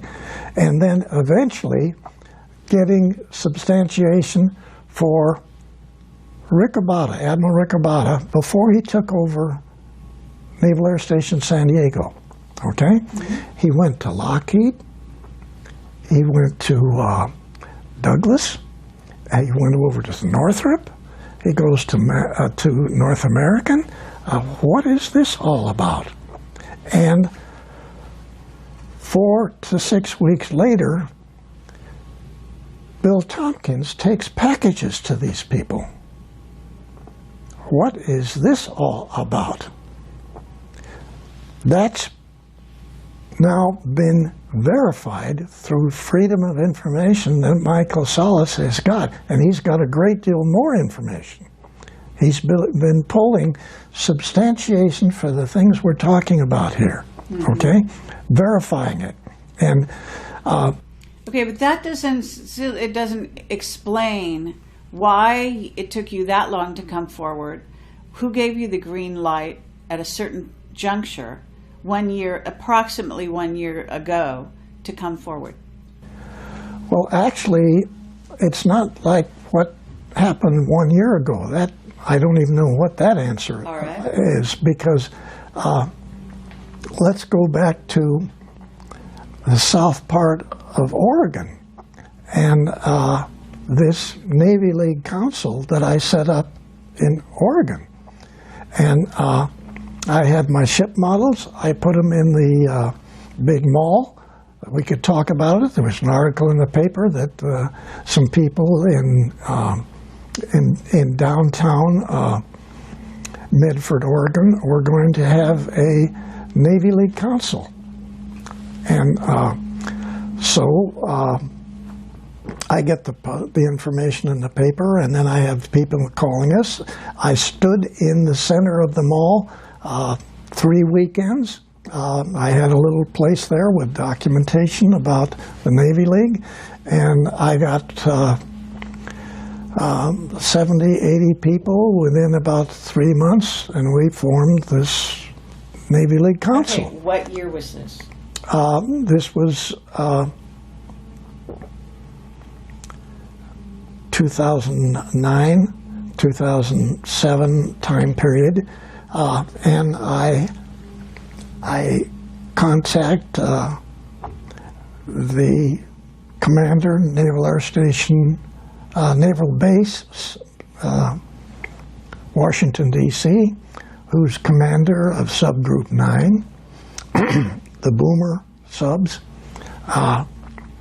and I talked to him, and I talked him into coming down to Medford, Oregon, in the big restaurant there, and throwing holy water on this new Navy League Council. And admirals don't do that. Admirals don't do that. Maybe a lieutenant does, or maybe a commander, or a lieutenant commander. Admirals don't do that, okay? Don't ask me how that happened. Somebody threw a little bit of whatever, and this admiral, who has a fantastic background himself on the subject, so we throws holy water on Navy League Council and the Boondocks down in... Are we talking Bobby Ray Inman at this point? No, we're talking a different guy entirely. A different admiral. Yeah. Can we know his name or not? I'd rather not put it in now, but I'm just saying... what I need to say to you, and to help you in your understanding here, again, for whatever reason, I end up with some 70 retired naval top officers in this council, and you can't justify that in a boony town in southern Oregon that all is there is just chopping down logs. All right. Okay? Okay. Now, I can't give you the answer. I can't give you the answer of why just south of Medford there's a mountain. And there's a mountain there where all of these Navy officers, most of these Navy officers are in business, who they have their own airplanes. They fly all over the United States and Canada. They see UFOs coming south, coming from the east, going into the side of this mountain. This isn't Mount Shasta, is it? Mount Shasta. It is, okay. And so they take their airplanes and they fly collectively, 7, 8, 9 planes, trying to find the door. And they don't find the door. And then, while they're doing this, 2 of them come out. Right. Just next to them, fly right past their airplanes. Pretty awesome. Oh my gosh. What did you say? So what are all these? You know, look, you're in contact, even to this day, with Nordics. You're being influenced. You're being communicated with telepathically. Yes. Okay. So that's what they did. They basically kind of telepathically said, "Hey Bill, this will be a great idea for you. You'll go down. You'll start this association, and if you build it, they will come." Right? And they did. Yeah. Okay, and they did. But I can't justify, okay, why in the world would we have that many top off? One is at a Marine general. Yeah. We had 7 captains. Well, I can help a little bit with this because as a psychic, whatever you want to call it, I can say that I did go to Shasta, and I was communicated with by the Telos people who had told me. It was extremely sad story about how the reptilians had taken over Shasta, and that their whole civilization was at risk. So they perhaps were sending out the, signal, and this was in 2010. Mm-hmm. Okay. And so we're pretty close in dates here as to when your thing happened. So you were kickstarting the whole operation. Right. Yeah. Okay. Yeah, and and that was very moving for me and very shocking, And it was evident also in the terrain. You could actually see there was a frequency fence of some kind that had been put up in that area that was actually killing the wildlife and the pine trees and everything. You could see everything was starting to die. Yeah. Which, I have to say, it's really almost laughable that you have all these Navy officers. They're all in business, which requires them to have an airplane. They fly. They're talking back and forth between their airplanes. One guy's coming east, the other guy's north, and one comes out of the mountain here, another guy comes in on the other side, and then actually when 2 of them are flying together, they come right out and go between the 2 airplanes. I mean, and then you say there's no UFOs, okay? I mean, to me... well, I don't say there's no. I'm being facetious. Yeah, I know what you mean. We collectively say there's no such thing as extraterrestrial. I mean, yes, of course, and that's back in the ABCs of this whole subject matter. But amazing stuff. Really, it's just amazing. And so that does answer some of my question in that small way, how this thing germinated to where we're now talking today. But Michael, I know this is jumping back a bit. That's okay. That's all right. I'm okay. Did you get your question answered about the moon? Yeah, I think so. I want to just kind of get back on that really quickly. Bill, when Neil Armstrong and Buzz Aldrin landed at Tranquility Base on July 20th of 1969, were they given foreknowledge of what they were going to find when they got there, or were they just flying blind and they saw? They sort of had foreknowledge. Let me tell you why. Okay, we talk about these. You've heard their comments about, oh my gosh, there are other crafts out here. This is before you get to the moon. They're flying from here to the moon, and so then they describe some of these. Okay, one or two of the very large kilometer or 2 kilometer long spacecraft carriers came in from one side of the Apollo control module.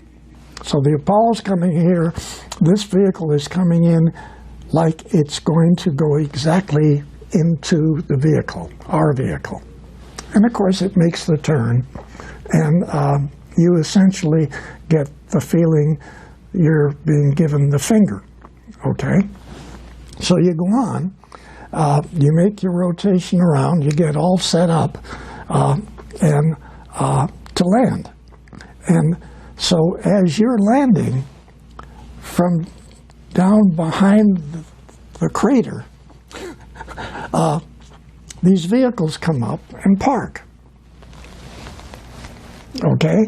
Some of the guys come out and they stand there underneath on the edge of the crater. So we got two guys here and another guy still going around the planet up there, which he has to get back into. And they're doing their thing. Well, again, they didn't put the flag up first. They put up a Freemason flag, and then they got this great Freemason plaque, which they put down, and the Freemasons take over the moon, right? Okay, that's what the plaque is for. With these reptilians watching. Yeah. And so now then they put the American flag up. Okay? And then they start walking around taking their pictures. And all around the edge of the crater are all these great big things. Which are his statement, Armstrong. Sir, you've got to see these. They're massive. They're threatening. They're threatening us. Wow. Did Neil Armstrong take motion picture film footage of these vehicles? Yes. He did? Yeah. Okay. And what do you think was the talk inside the command module when they redocked with Michael Collins? What do you think Buzz and Neil told Michael Collins? What was that discussion about? Oh my God! Yeah. First of all, okay, really, because this is totally. Now, remember, we had sent up vehicles with cameras on them to go around the moon to try to figure out, all of the requirements, not only for the selection where the landing was going to be, but try to come up with some sort of a feel of what our situation was going to be when we got there. Okay, so that's all been going on before. So we have seen and we have photographed structures on the other side of the moon, and next to those structures, a ways away, are foundations of many different buildings that are there. So we've already photographed. We knew that. Okay, well, I'm going to go back even further than that, though, because we know the Nazis had been to the moon, right? Yeah.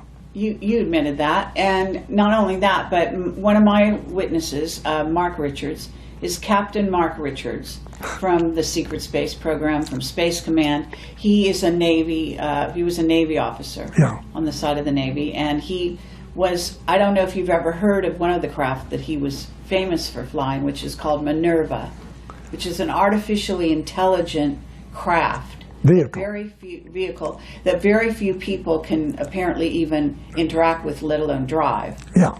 So he's in prison in Northern California because he's been framed for murder, and he's the enemy of the reptilians who are in office and Dracos. But he said that by the 60s and early 60s, we had a base on the moon, even though we'd been told, no, we couldn't. Okay. And he said that's because Curtis LeMay wouldn't take no for an answer. Could be. I don't know. That sounds a lot. You don't know about that No, part. I don't know. Okay. But that could be possible. All right. Okay. And he read your book because I sent it to him, and he said it lines up with everything he knows. Okay. I'm sorry he's in prison. Yeah, well, I think that, with your revelations, maybe someone could actually turn some keys somewhere and get him out. Yeah. He's almost an elderly man at this point. He's in his late 60s, I think. Oh, okay. Not as old as you. Yeah. But he was chosen the same way you were, he said, when he was very young. Well, that's where I was trying to get back to him, that it's not just one or two people that are selected, okay? There's hundreds and hundreds of these people actually all over the planet. There's Russians too, and there's Chinese. And so, but Unfortunately, not making this nice, some are on their white hats, and we like them, but we've got a lot of people with black hats that are selected to implement whatever. And this is a real problem. And you can't cover this part of it up and just say, I don't believe that, okay? Oh, yeah.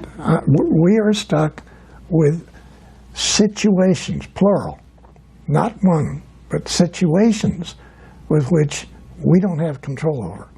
And we are being used, we have been being used, and I hate to say this, but we're just a laboratory for them. Stop and think, that's not your moon, this is not your planet, and they own the planet, and we are their lab. We're their laboratory, and they're associates laboratories, other extraterrestrials coming in, doing their agenda. Yes. And this has been going on for eons, and we know about this, but I have to say, there is a reason for all of this, and I want to get to this idea that the Nordics are coming here. Mark said the same thing to me. Around the same time you're releasing this, he was saying to me on my one-on-one interview with him in prison. I go to interview him in prison. I've done it 5 times now. And he said, the Nordics want the humans to come up to speed militarily and in terms of consciousness, etc., so that they can join the fight against the reptilians and Dracos that are basically plundering the galaxies, taking over planets, etc. And you've said something very similar to that. Yeah, I have to agree with that. I'm just saying that this is our situation, and it's. And our military is very aware of this, and so what they've been doing is funneling what we call black project money, billions, into building this secret space program that's now practically what we call a rogue civilization. It's almost living so far in advance of the way we live in terms of technology and in terms of everything else. Okay. Adding to that, you have Solar Warden. People don't believe that we have Solar Warden, okay? I believe it, okay.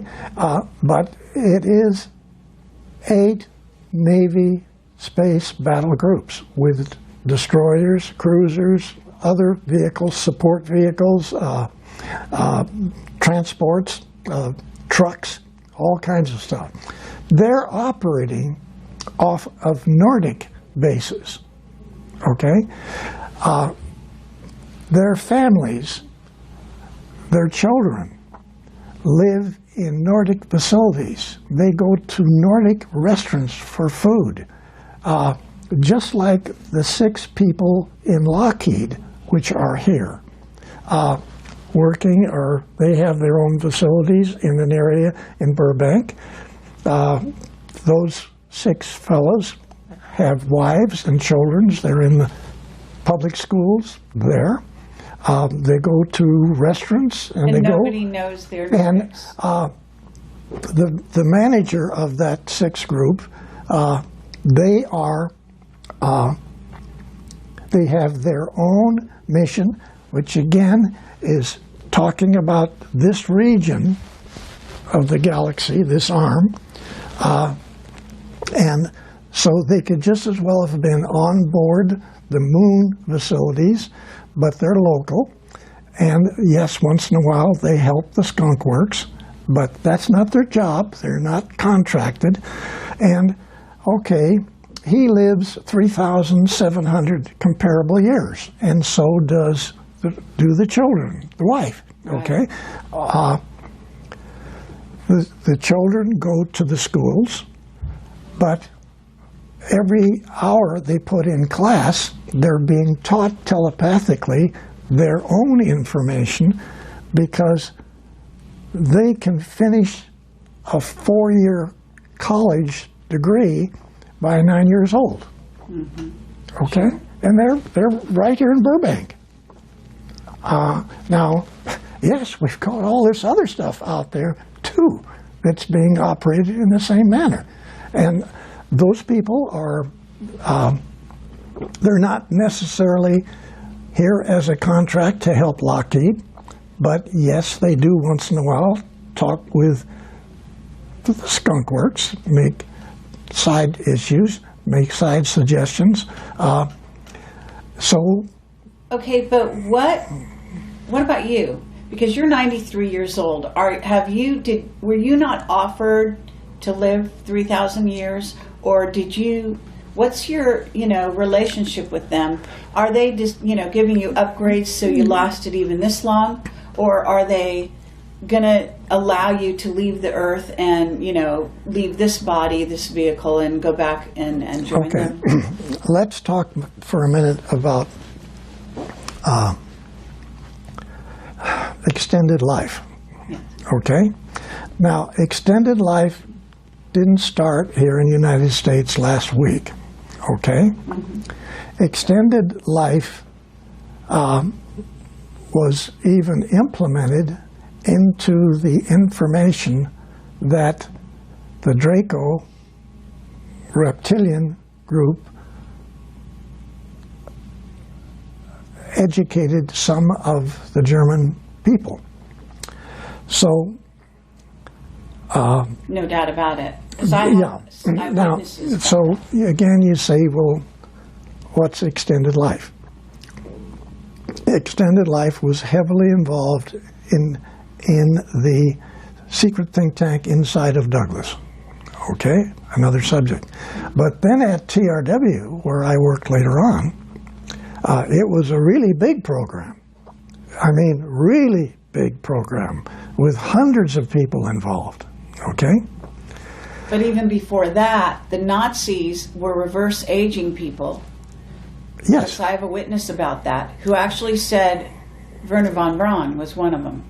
Okay, I've heard that. I don't know that. All right. Dr. Debus, all I got was he shaked his head. So I don't know that when that came up. Shaked his head no or yes? No. Uh-huh. So maybe he was, I don't know. Right. All well, right? But, why would they tell us? Yeah, but whatever. And I spent a lot of time with that whole week with essentially the number one guy managing NASA. Okay? Right. Von Braun was supposedly the head of everything. Debus was the real head of everything. Okay. Okay, back to extended life. As it is sort of addressed today, what you do is you take an aspirin-sized pill, one every month for 4 months, okay?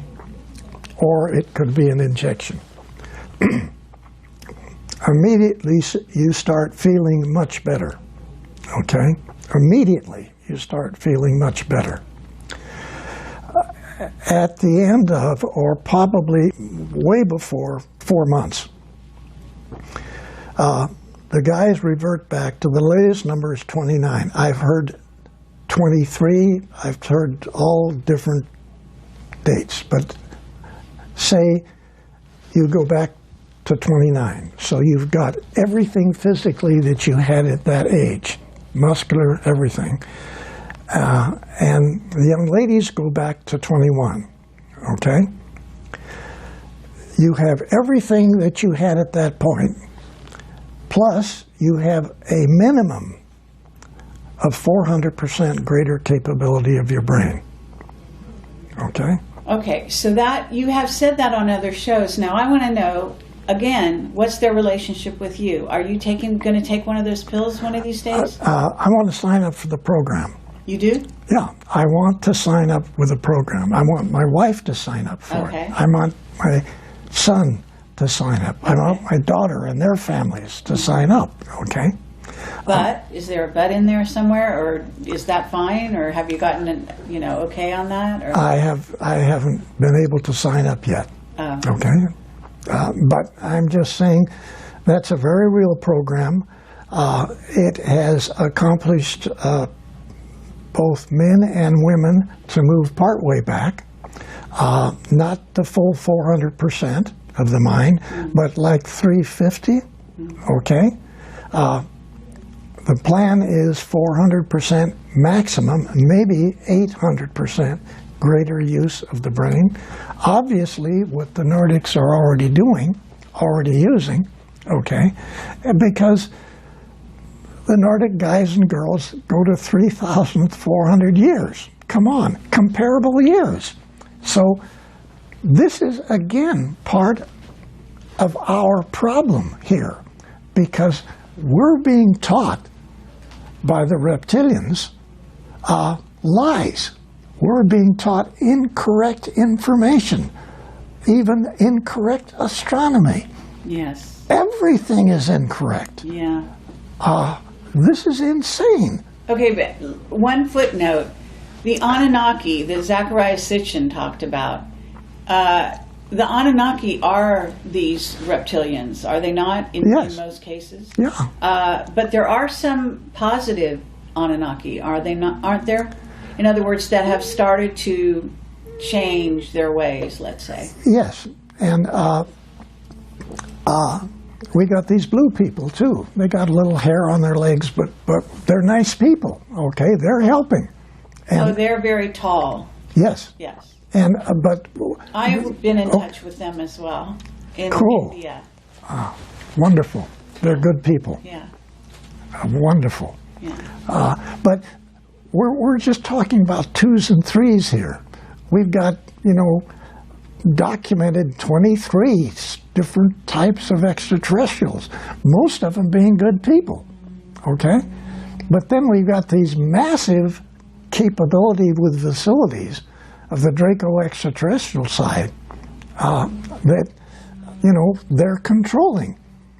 And they don't just control this planet, we're just one of their planets that they control. Is Mars under their rule or not? Because I know we have bases on Mars. Yeah. Right? Yes. And so one of the whistleblowers out there says there are wars going on because there are different bases on Mars between those bases. Okay, and yes, many people, including myself, have watched partial wars with vehicles diving on top of other vehicles from the coast right here, halfway between Long Beach and Catalina Island. Oh, sure. 4, 5 o'clock in the afternoon. 2008, 2009, both. Okay? Watched them both. One of my witnesses was killed. He was the guy who ran iPod.org. It's a website that was out there, and he had set up a camera on his balcony and filmed wars at night over the skies in LA and off the coast. Yeah, it's unbelievable. And eventually they killed him. Yeah. Now, of course, it's the Dracos or whoever that killed him, right? Yes. So let me just ask you, do you feel that you're psychic enough to look at someone and know if they're Draco or not, or reptilian and shapeshifted? I have said that I don't have that ability. I at times pick it up. Right. Okay? But I don't have that expertise. Okay. But I can, for some reason, I know that SOB that was right down the hallway, right here when we came in, could be a problem. Oh, wow. And I don't know why he was down the hall. We sort of were on the run to get in here because we wanted to get started. Sure. I saw him. Okay? That's great. And I don't know what that was. Yeah. No. He knew you were here. Yes. Oh, come on. We're so surveilled. It's crazy. Yeah. No. Well, I want to talk about AI as well. And I don't know if we're completely done with this reverse aging idea. Well, I think it's far enough to say that that's real. Yes. That within supposedly less than 24 months, that program is going to be available to some people. Now, if you have enough money and if you have enough facilities, maybe you can get on the list first, okay? I don't know how that's going to work. Right. Well, there's also a spiritual component to all of this that we haven't really dealt with yet. But I also, I have so many questions, and I know that you probably have a few. So I want to give you some time.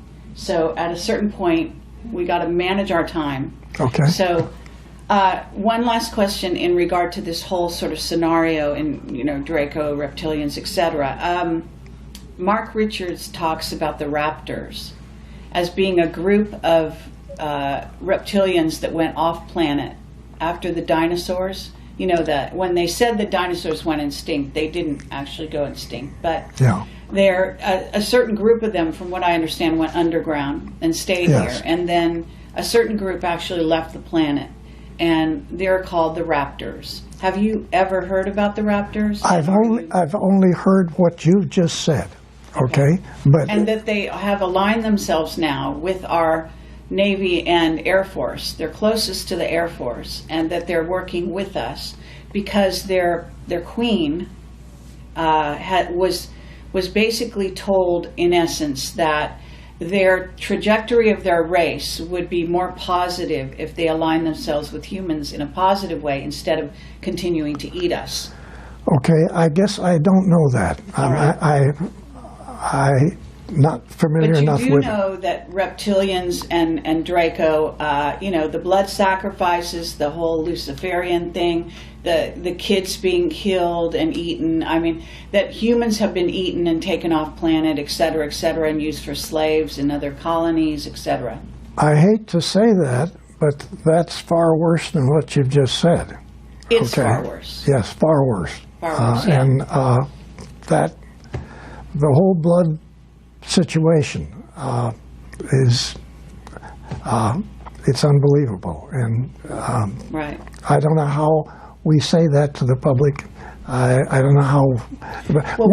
Wait a minute, just a second. On that part of this whole subject, to me, if we get into that, and I know all about it, okay, all right, far more than you know. Sure, all right? I'm sure. When we get into that, if we release it, 70-80% of everybody that listens to your program is going to say, "You're smoking pot." I don't believe that, and I don't believe anything you people talk about on extraterrestrial. And it's going to kill what disclosure is trying to do. That's my opinion. But the pedophilia is starting to be exposed everywhere. That much is coming out. Oh, yeah. But you know the part that I don't want to talk about. I hear you. Okay? Yeah. Saying as much as you said right now is actually great. Okay. You know what I mean? Yes. Because you basically are, anyone who's hearing everything else you say is going to have to come to home with this. And if they want to know more, it's out there. It's more and more, it's out there. Yeah. Now, I'm not going to speak for Bob, but Bob Wood, Dr. Wood, who's worked with me on my book, okay? Yes. He's a genius. If we were in the conference room and we were talking and there was a big table there, he would have his fist like this and he would slam that table. I want every GD thing exposed. I want it all out. Good for him. That's lovely to hear. And I have to say, I'm having a hard time disagreeing with him, but... Well, we can do another interview on that subject so that, this one, it goes out, because I know you really want this information out. You want people to start to wake up, and we don't want to turn them off to any... We don't want, you just said it, we don't want them to be turned off. We don't want them to not believe what's being said. Okay, I know, but and this, and some, we can get into it partially, but I'm saying, I personally don't want to be involved in doing what Bob wants to do. It's too heavy. I think it's going to really hurt getting more people to get involved in this subject. Okay? They're going to say that Bill Tompkins is smoking pot. I don't believe one damn word. I don't want to hear about any of this. Okay? Yeah. I don't want to hear about it. I understand. Let me say, because I have interviewed people about these subjects and dealt with this and Mark Richards is very open about it. Yeah. Interestingly, but he's in prison, and so they think he's got plausible deniability. Says no one's going to believe someone who's in prison. You know what I'm saying? Sure. So that's how they allow that to happen. But I do want to say my philosophy on this, which is humans are not protecting themselves. They're not protected. And so if you don't warn them, you're culpable. The next time somebody gets snatched and eaten or taken away, or their child, and I'm more concerned about the children, obviously, than anything else. That's That's it. Well, that's what. And so that's my statement. My statement is, I care about the children, and I want to protect the children. How can you protect a child? You must tell them. You must tell their parents what's happening, what's really going on this planet, and it's about time we humans are able to protect ourselves. There's a lot of New Agers out there who want nothing but to believe that there's ETs, definitely, but they're all hearts and flowers and good guys. Right. Yes. And this is such a dangerous thing to put out there, because again, you get humans that will not be able to protect themselves. That's and correct. also not understand. Some people get the wrong idea about Camelot, but I'm actually in favor of the military. I know it sounds crazy, but I actually understand that we have a lot of military that are putting their lives on the line. Yes. In a daily basis to protect humans that have absolutely no idea that they're in danger. You're right. Absolutely. I agree. And that's got to change. Yeah, it's got to change. Yeah. So, I realize that people have no idea what a brave man you are. Oh. You are. I just wanted this statement made on my interview here, that the courage that it takes to actually do what you're doing right now is phenomenal. Really it is. See, I can get away with this because I'm a journalist and I can say anything and people will say, she's crazy, and just not listen. But someone with your stature, with your reputation and your documentation and where you were and where you come from and all of that, this is substantial. I don't think people can ignore you. I don't think they can. Well, I sure hope they don't, because frankly, we need help. Yeah. We need everybody involved in this. That's not a lie. We need help. Yes, absolutely. So at this moment, what I want to do is I'm going to get back to AI at a certain point, but I want Michael to ask any questions he's burning questions that you have right now. Okay, that's fine. Bill, let's switch gears here, but we're still on the same topic of naval programs. What was the primary mission of the 1946 naval program known as Operation High Jump, and what really happened? Very interesting. Essentially, the World War II had ended. We didn't win. It's just sort of ended. And the Navy had been involved with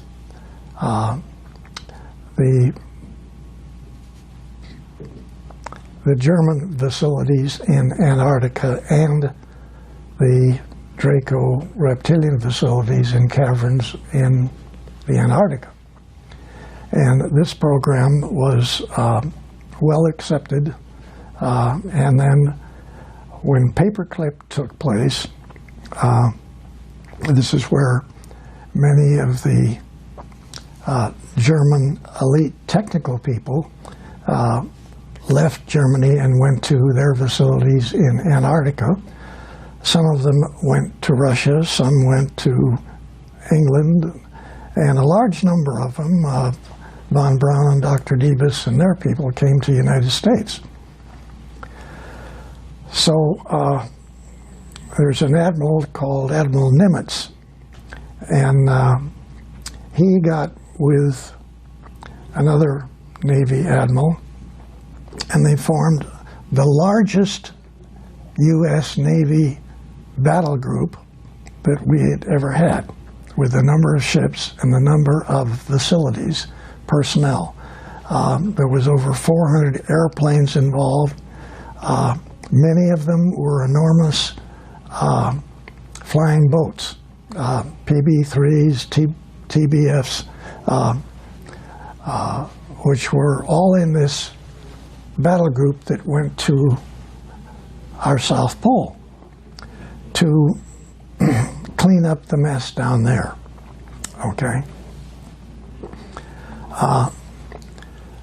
There are large tunnels underneath the water all around Antarctica where the Germans, with very, very large truck submarines, had been taking facilities from Germany to Antarctica, the facilities had in Antarctica.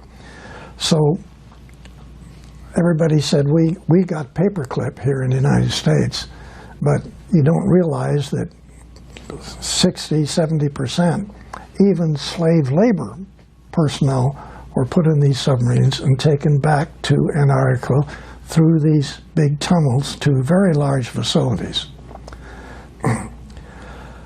So yes, there were extraterrestrial UFOs there too, and there were some production German UFOs also.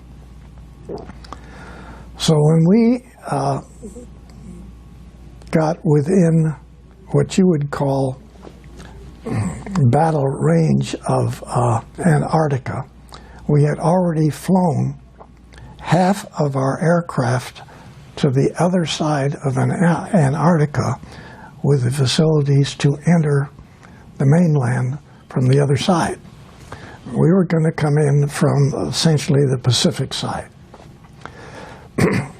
So UFOs came up out of the ocean at both sides. They eliminated every aircraft, including all of the helicopters, flying boats. Every aircraft we had were eliminated in about 20 minutes. We had already started operations, landing type operations, and those ships and all those personnel were sunk. They ended up going to the bottom of the ocean off of the coast. So Admiral Byrd and Admiral Nimitz, with the tail between their legs, took off back to the United States as fast as they could go, okay? And never went back. A little bit like going to the moon and never coming back, okay? So that mission obviously failed to do any damage because they were supposed to go out there, pick up a bunch of prisoners, bring them back, and then blow up all of the facilities with this massive U.S. Navy battle group. And we didn't do that. We came back and we're not going to do that again.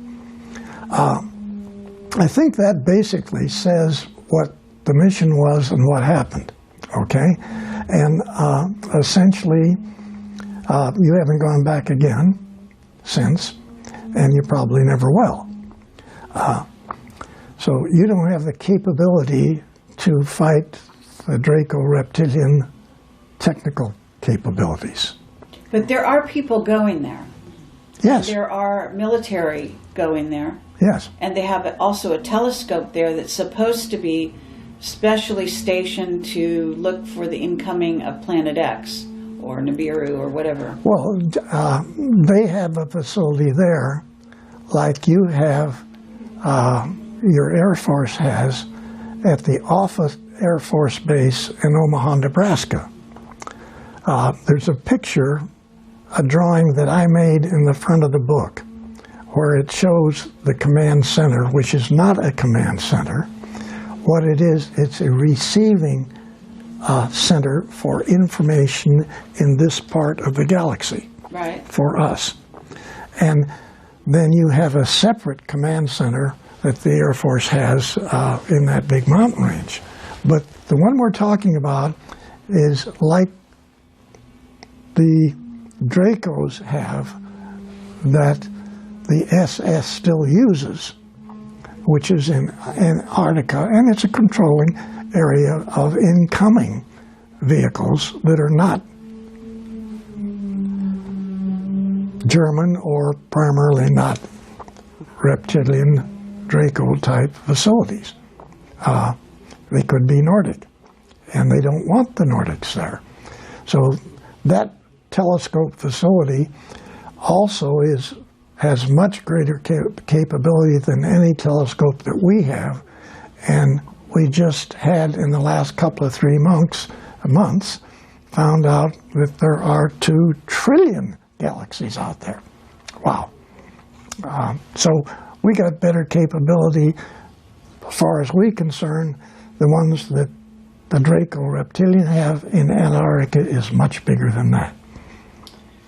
Wow. Okay. But how is it that the humans are they do go down there? Are you saying that the ones that are allowed down there are Draco or reptilian, or are you saying that they allow them to come and go because that's some kind of treaty or arrangement? Well, it's just a arrangement between what was left of the SS and the people that are working in Germany on extraterrestrial vehicles. They have them in production. Still. Today. And you went down there to clean that up, and you didn't win that battle. So there's still communication with even humans from here to Antarctica, and you have Draco reptilian guys running your governments of every country on your planet. Every government. There you go. Wow. That's quite a statement. Does that answer your question? That answers. I'm sorry. It's not what we want to hear. No. Okay. Not at all. Okay, everyone who watches this is going to want me to ask you about Nibiru, the return of Nibiru, Marduk. You know who Marduk is, and Anu, and all of that. These are the head Anunnaki. Do you think that are you able to talk about a return of a planet, or is it a planetoid? Is it a, Dyson sphere? I'm going to have to say, I'm not familiar enough, other than the title, with that operation. So, frankly, I can't help. Okay. That's not my area. All right. And I know about it, but I know of it. Okay, have you been told, let me ask you this, Mark Richards says we're about to start Earth changes in a sort of a more major way. What I notice about Earth changes is a lot of times they're orchestrated and they're created by men or Dracos or reptilians, and that they're supposed to start here at the beginning of 2017. And Camelot was always told I've been doing this for over 10 years, that 2017 was sort of the kickoff date for a lot of so-called Earth changes. So have you heard that? Let me talk a little bit about a different involvement of that. All right. Okay. I had a cousin is Walter Handon in our family here, who was 3 years older than me, about the same age as my brother. And after, say, 1933 time period, we were just kids living in Hollywood. Walter's house he was the only child. His dad worked for the railroad and didn't make much money. And so they rented a house in Hollywood, which is what we did. Nobody had any money. And So they didn't have any landscaping in the front or the back of the yard. So we kids would, in the afternoon, after school, we'd get together and dig holes in the dirt in the backyard. And now you told this story on Walter Noasad's interview, right? Yes. So that's where you're going with this. So to save some time, can we cut to the chase a little further and ask people to watch Walter's to get more of this? But you can sketch it out, but don't go as in much detail as you did with Walter. Okay. So my cousin Walter became a geophysicist, astrophysicist, was later Dean of Texas M down in Houston. One of the 5 top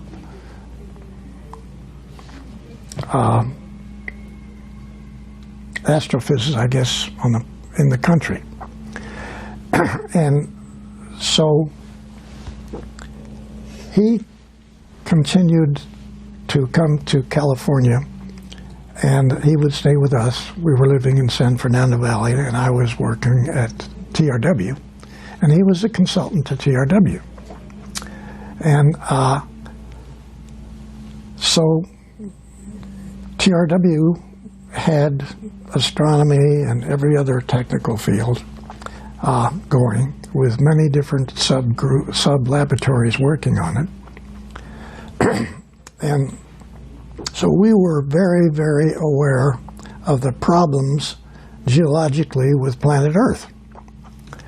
And this gets into not just Noah's problem, where he had the flood and he took care of it quite well, but there had been 7 floods since Noah's flood.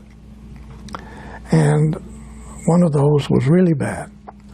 But what takes place here, and it's a little hard to visualize, way back, the planet only had one continent. And as we know, those continents, well, the planet was trying to fix its uneven rotation. So the planet separated into different continents. So what's taking place since then, on every so many years since that took place, 2 major things take place. Well, 3, I'm sorry. One is that every so many years, the planet has literally dozens and dozens of volcanoes all running at the same time from Alaska down the Pacific coast to the Pacific coast of South America. They're Ring of Fire, what's called. And they have these continuous volcanoes all going. Fouls up the atmosphere on the planet to where a lot of people don't make it. A lot of fish don't make it. Now, then separately, we have this situation where we have earthquakes. Some of these are really bad. Then the third thing is the real problem.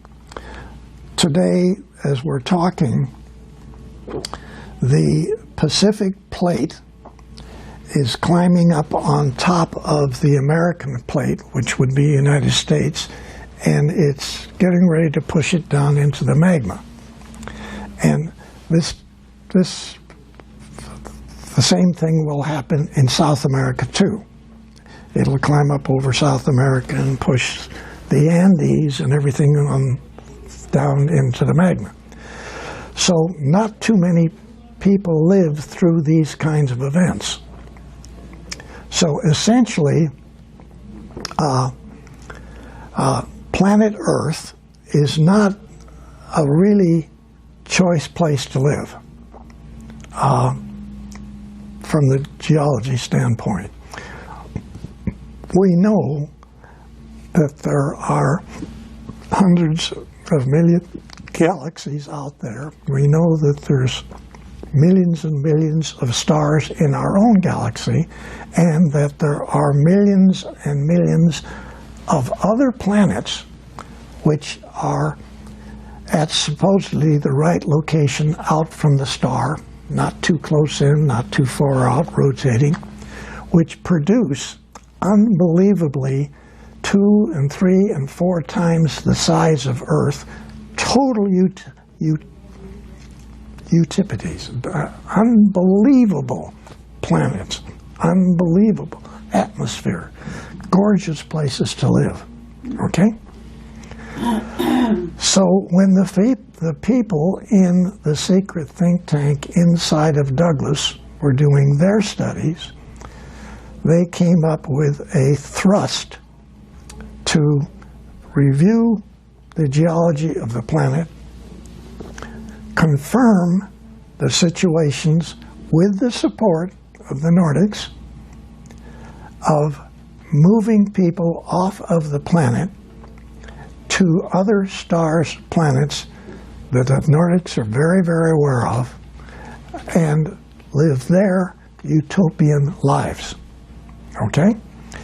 So when you look on page so-and-so in that book that I wrote, Selected by Extraterrestrial, you're going to see a detailed drawing of a 17-kilometer-long space transport, which came out of one of the many designs of extraterrestrial-type vehicles for the U.S. Navy.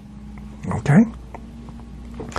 Now you have to ask the question, what's the relationship of the geological part of the planet and the fellows that were studying our problem here, which of course was extraterrestrial, but then it's also geological. Wow. And so these two things were put together a long time ago. And yes, you got nice suggestions by your cousins, the Nordics. Look into this, gentlemen, ladies and gentlemen. Look at it. Take a real good look at where you live and what is the next date for either one of the 3 problems to hit us again. Okay. Oh my goodness. What is it? We're overdue. We're overdue for that day. Unquote. Okay. Now, my cousin, Walter Handon, was in on everything that I just said. He was the top expert to the most advanced astronomical space think tank on the planet. Okay? So is he still alive? No, he passed away quite a few years ago. Oh. Real nice guy. Right. He and I brought this stuff back and forth just continually. And for him to be consultant of the company that I'm working for, you know, that was really beautiful for me. Well, may I ask why, like, can the Nordics help somebody like that before they die, or is that a choice? I think... Or are you sure he died and didn't just go to another planet? Okay. There again, a lot of people don't believe that they have many lives. Okay? Some have more than others. Oh, okay? yeah, absolutely. I believe we it. don't just die here and that's it. Sure. Okay? We've got a whole lot of other stuff we got to do. Yeah. Okay? And so TRW, again, in their programming on that particular subject, actually told John Walter almost the date that he was going to step out. Oh, okay. And told him which of 7 different previous lives he was going to relive. New versions of. Oh, uh-huh. And I thought that was kind of cool. Right. Now, I can't prove that. I'm only saying this is what he tells me. Well, it makes And logical sense. I'm saying that I personally, my wife and I, our family believes that, you know, this is only part-time here. You got a real job out there. Sure. And so there's got to be that relationship, yes. Absolutely. Okay. Very In good. fact, you're going to have a lot of fun in another one of yours. I know that. You do? Really, you're going to have a ball. Okay. So what I want to say here is about artificial intelligence. Because when I dealt with Mark, we know the reptilian and the Draco threat and all of that. Yes. And other ET races as well, of which there are many that are still, negatively, what I would call negatively based. And maybe as big a threat as they are. The chromaton comes to mind, the dragon moss, and there is also some other very diabolical creatures that even the Draco and the reptilians fear. Yes. From what I hear. Yes, that's correct. Okay. Absolutely. All right. And what about artificial intelligence? Isn't that a threat? I mean, I was told by Mark that there are some positive artificial intelligence out there, but that we do have incoming races of beings that are actually artificially intelligent, Yeah, you can't even see them. There are some invisible ones, yes, he Yeah, said that. you can't even see them. Intelligence. So you've dealt with this? Yes, Yeah? no question. And maybe not one or two, maybe like thousands. Oh, really? Okay, with agendas. Yes. And unfortunately, again, both pro and con. Right. White hats and black hats. Yes. And some of them are essentially supporting Draco reptilian type of missions, Sure. and some of them are helping Nordic and the blue people. Okay, the blue guys are really good people, really. Yeah. They're Okay. Yes, I agree with that. So wait a minute. This little dissertation right here yes. has been fun for me. Oh, good. I'm like having fun Excellent. with you hitting on me. With this, you're trying to bang me. You're trying to hit me over the head. And really, you know so much about this subject. It's unreal. Oh, that's I just have to say, I have to say, well, coming from you, that's what I'm saying. no, I have to say, you're beautiful. You really know what's going on. Thank you. Thank you. Thank you. Really. Well, you know who I have to thank. Okay. So I'm not going to take all the credit there. But thank you. That's lovely Yes. to say. Thank you very much. Okay. What are we on time? What time did you want to get out of here? It's 2 o'clock. It's 2 o'clock. Okay.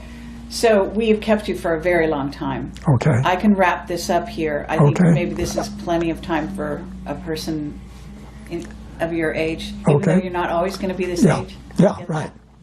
But so I guess cameras are still rolling, and I guess we should wrap this up.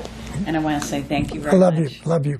Love you, and Okay. thank you for your Yeah. service to humanity. Okay. Okay? Appreciate it. And I mean that from the bottom of my heart and the top of my heart. And Michael, thank you so much. Yeah, I thank know you, you've been Michael. A bit slighted, but your presence Yeah. has been very welcome. Thank you. And we'll try to do this again sometime Okay. if you're willing. Yeah. Okay. Well, you did a No, lovely job. I was having fun. Come on. It looked like it.